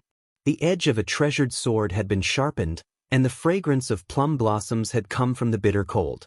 Su Hanshan had been honed through battle after battle, once more displaying his lofty potential as a future great general. From Talas to Khorasan, Su Hanshan had experienced countless battles, both large and small. Su Hanshan had displayed his formidable ability to learn, and now, Wang Chong could leave many of the on-the-spot commands to him. And in this aspect, Su Hanshan had never disappointed. Bang bang bang. In the face of the combined encirclement of the Tang dynasty, Khorasan and rebel armies, the Arab army crumbled. Amidst the collisions, the Arab casualties soared at an astonishing rate. 7,000, 9,000, 13,000, 16,000. In just a few seconds, the three titans of Black Radiance had lost more than 20,000 soldiers, and they were still losing more at an even faster rate. The battlefield was a vast expanse of Arab corpses. The stench of blood was rapidly spreading through the blizzard, only getting thicker and thicker. Fadi and the others felt their hearts drip blood as they watched their subordinates being cut down like weeds. The Tang's organizational strength and offensive power were far above that of the exhausted, panicked Arabs. While Fadi and the others were struggling through the snow with the Arabs, the Tang people were like fish in water. The intense snowstorm and extreme cold did not cause them any trouble. Instead, it became their best assistance. Retreat! Retreat! Fadi's eyes were brimming with rage, unwillingness, and despair as he stared at the mountains of corpses piling up. The army was suffering losses far faster than he had imagined. If he did not retreat now, the soldiers he had brought with him would be wiped out by the Tang people. Boom! Fadi suddenly turned his horse around and was the first to leap out, fleeing into the distance. Soon after, the rest of the Arab cavalry began to follow their commander into the distance. At this moment, the Arabs finally gave up on the idea of defeating the Great Tang in the blizzard and began to scatter like birds and beasts. After them. Chapter 1207. Hong Long Long, the army swept forward, following closely behind Fadi and the others, chasing and killing them. This time, no one was able to stop them. Countless people fell to the hooves of the Great Tang as they pursued them north and south. In just a little more than an hour, Wang Chong's 20,000 soldiers had killed 80 to 90,000 Arab soldiers, leaving Arab corpses strewn across the ground. Bang! As the army was pursuing, the sound of a heavy object falling to the ground came from the rear of the army. This sound was almost inaudible in the blizzard, but in the ears of an imperial great general like Wang Chong, it was like a peal of thunder. Stop! Wang Chong fiercely raised an arm, and the entire army came to a halt. In a flash, Wang Chong turned his horse around and galloped to the rear of the army. Wang Chong, what's wrong? When Wang Chong stopped at the rear of the army, he heard the galloping of hooves as Go Xianji, Baram, and the others arrived from the rear. How is it? Wang Chong did not answer, instead turning to the fallen cavalrymen at the rear of the Tang dynasty army. "Milord, I'm fine. I can still fight." The Tang dynasty soldier was covered in wounds, but with the help of several cavalrymen he managed to stand up. In this pursuit through the snow, the allied army had killed countless Arabs. After all, the Arabs were no ordinary foes. Even though the extreme cold had greatly weakened them, their tenacity and ferocity had been engraved into their bones. Although the Tang dynasty had won, it had paid no small price, and many soldiers had been injured in the pursuit. Wang Chong gazed at the soldier's frozen wound and then up at the snowstorm. The weather was getting colder and colder, and the flames on the sides of the horses were getting weaker and weaker. The metal cages were on the verge of being extinguished, and his eyes flashed. "Pass on my order. Prepare to retreat. Everyone, immediately returned to Khorasan. Wang Chong suddenly opened his mouth, and his words stunned everyone. But Wang Chong, we have the upper hand. Are we going to give up so easily? Gao Xinji asked. 600,000 to 700,000 Arab soldiers to be routed by a sudden and unprecedented blizzard, coupled with the fact that they had been pursued through the blizzard, this was an unprecedented achievement. As the commander-in-chief of the army, it would be a pity to miss such a good opportunity.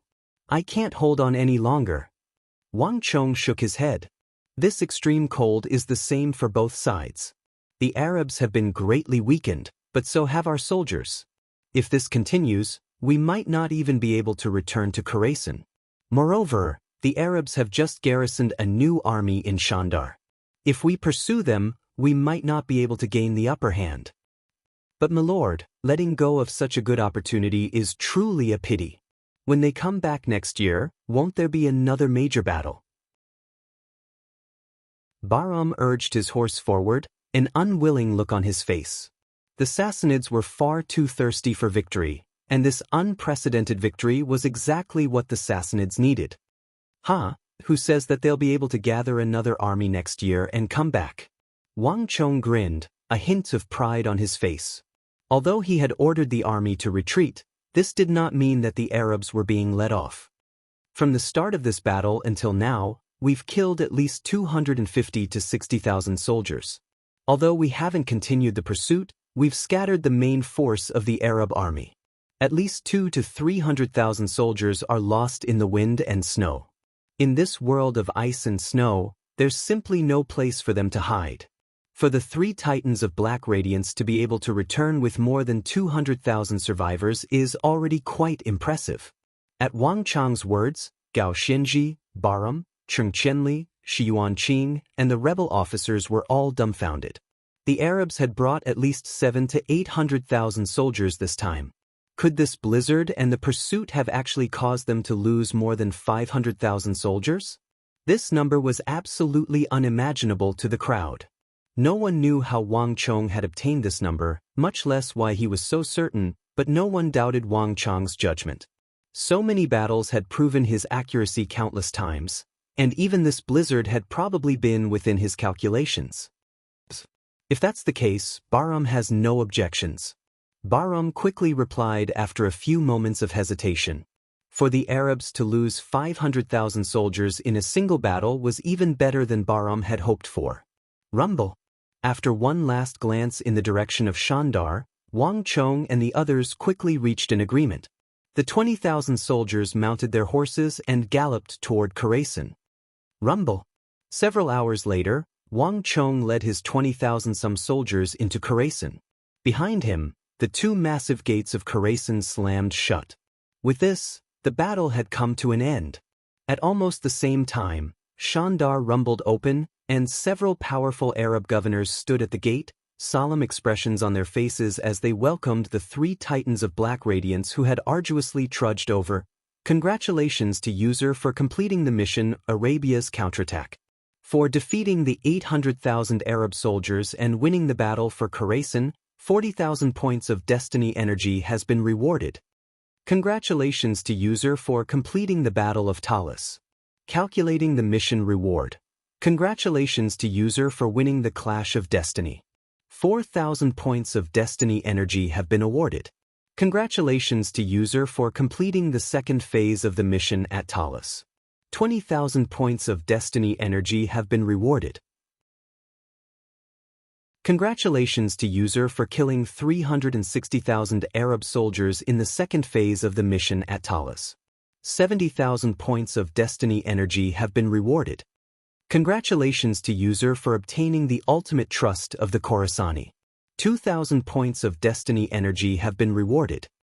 As Wang Chong led his army through the gate and returned to his room, it was like some invisible sluice gate had been opened.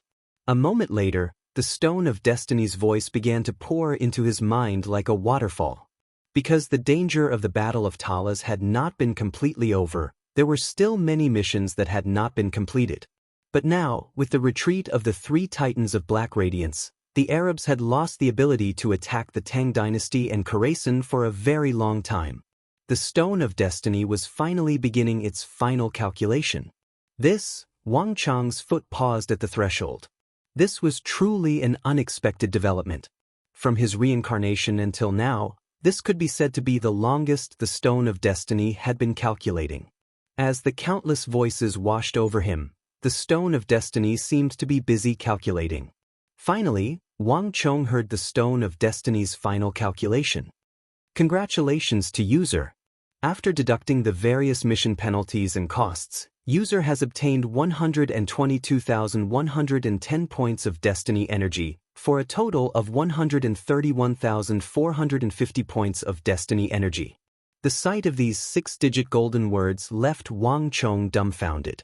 This mission had taken a very long time, and the Stone of Destiny's reward was definitely not small, but Wang Chong had not expected it to be so much. But just when Wang Chong believed that everything was over, the Stone of Destiny spoke once more. Congratulations to user for completing this Trial of Destiny mission ahead of time. User has been promoted from Controller of Destiny to Ruler of Destiny. Ruler of Destiny? Wang Chong's face was covered in shock at these words. He had never expected that his victory in this battle would also result in a promotion.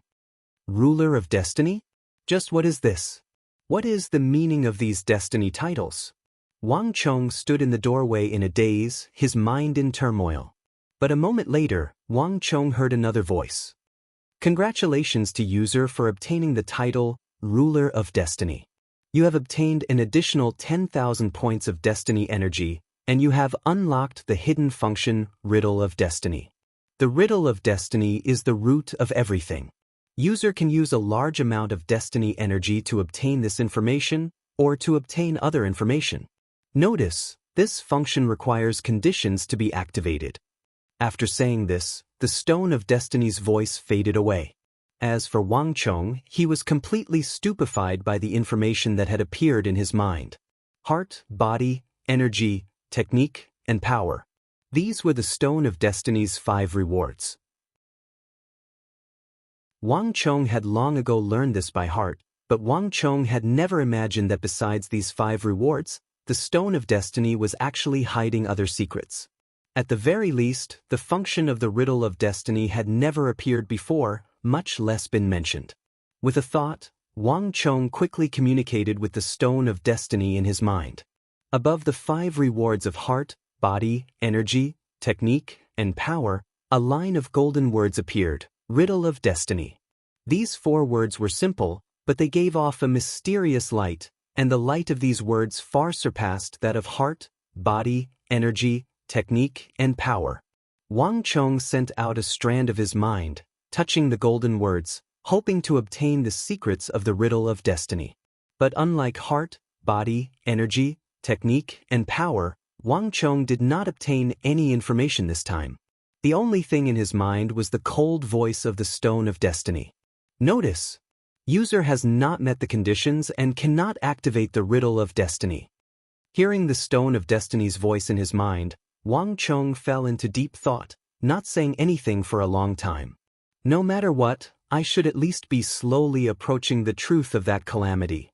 This thought flashed through Wang Chong's mind, but he quickly came back to his senses.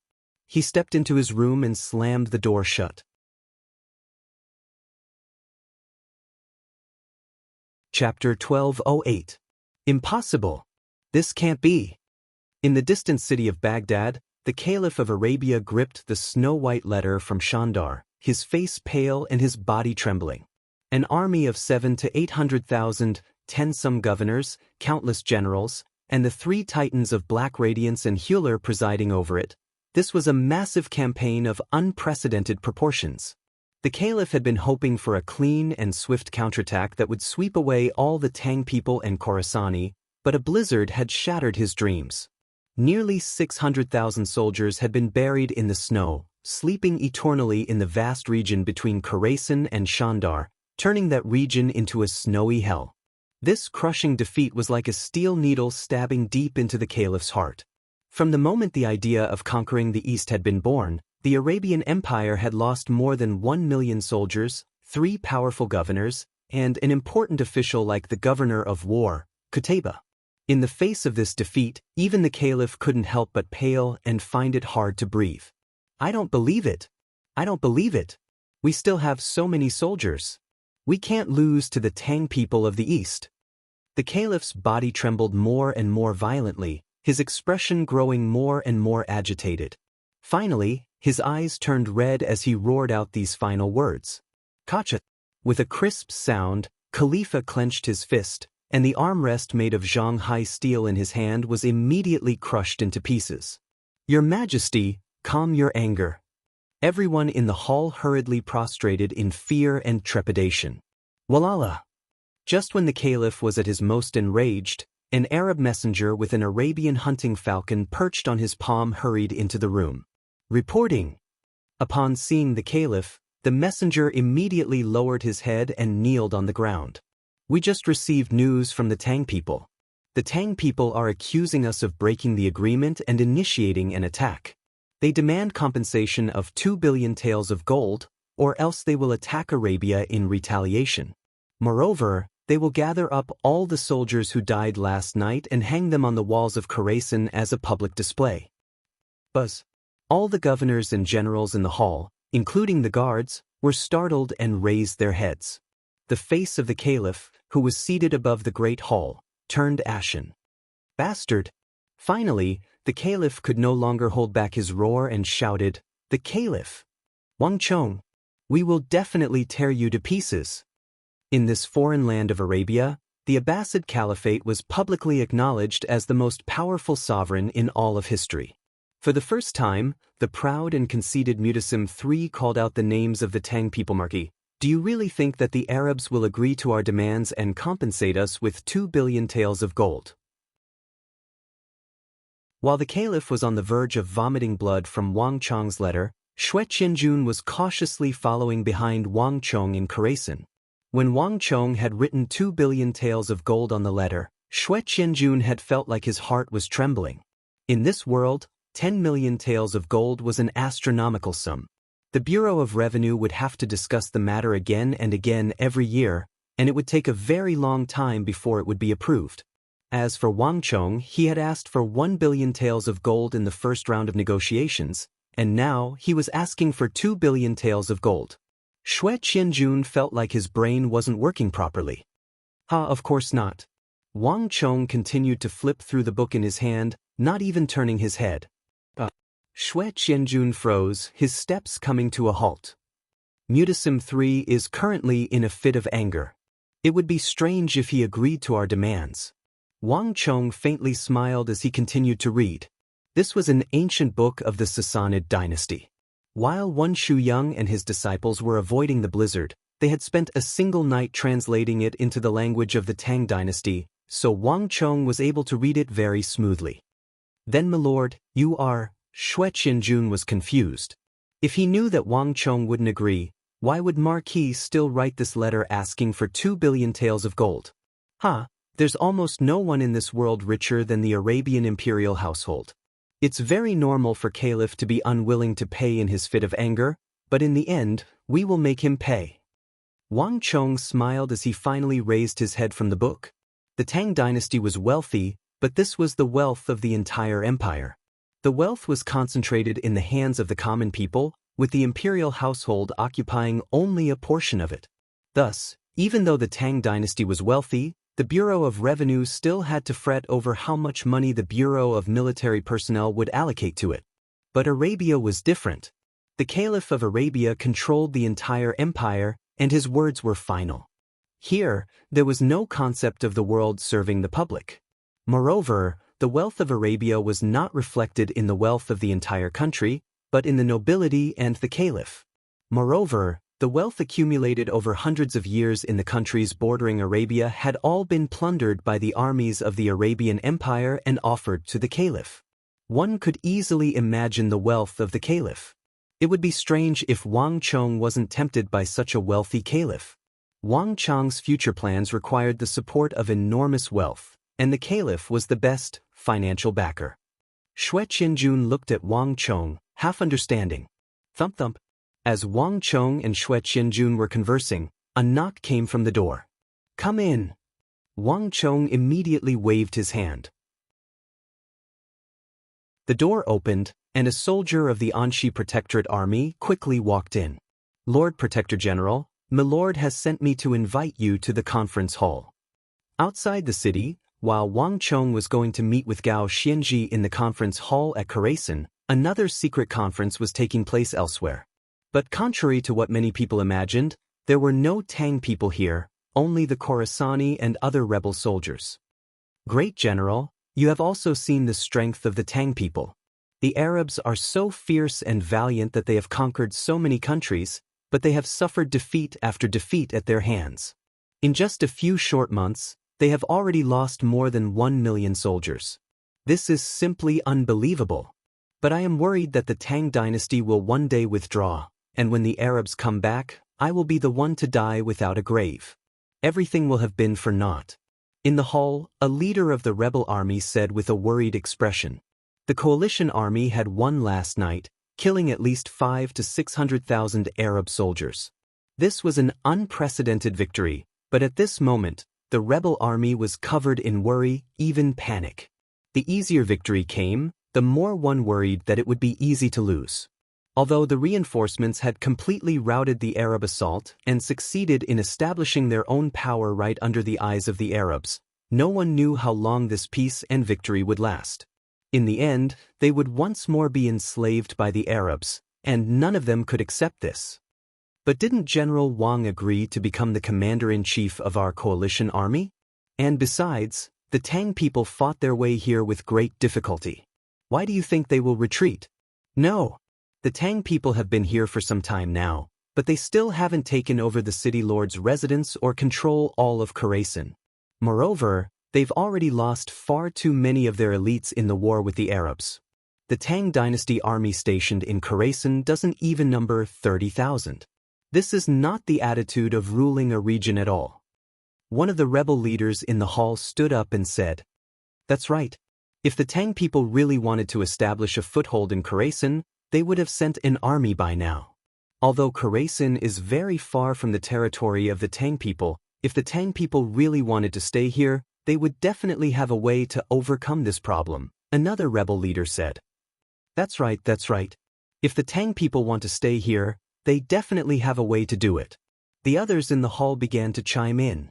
Bahram glanced over and immediately recognized the last speaker as a rebel leader from the northeastern region of Arabia called Sangar. This person had a composed personality and an extremely high prestige in the rebel army.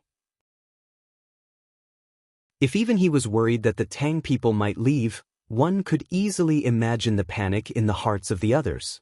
Bahram said nothing, but his brow furrowed, and his frown deepened. He was also worried, but he would never voice his worries in front of these people.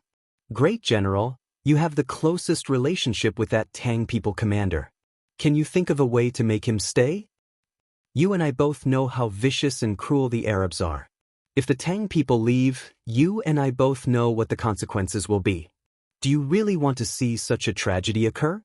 The Arabs have already killed far too many of our people. Even if we die this time, we will not submit to them. No matter what, we have to seize this chance and think of a way to make the Tang people stay. Everyone in the hall began to whisper into Bahram's ear. Other than the Tang people, Bahram had the highest cultivation level in the coalition army, and he also had the closest relationship with the Tang people. This was why they had invited Bahram to this secret meeting. After witnessing the power of the Tang people and witnessing the young commander of the Tang dynasty's courage, decisiveness, wisdom, and schemes in the blizzard, they all valued their alliance with the Tang dynasty even more and hoped that they could stay and form a long-term strategic alliance. Not even Wang Chong could have imagined that the peace he had displayed in the midst of war would make the leaders of the coalition army so uneasy. But this is not something I can decide.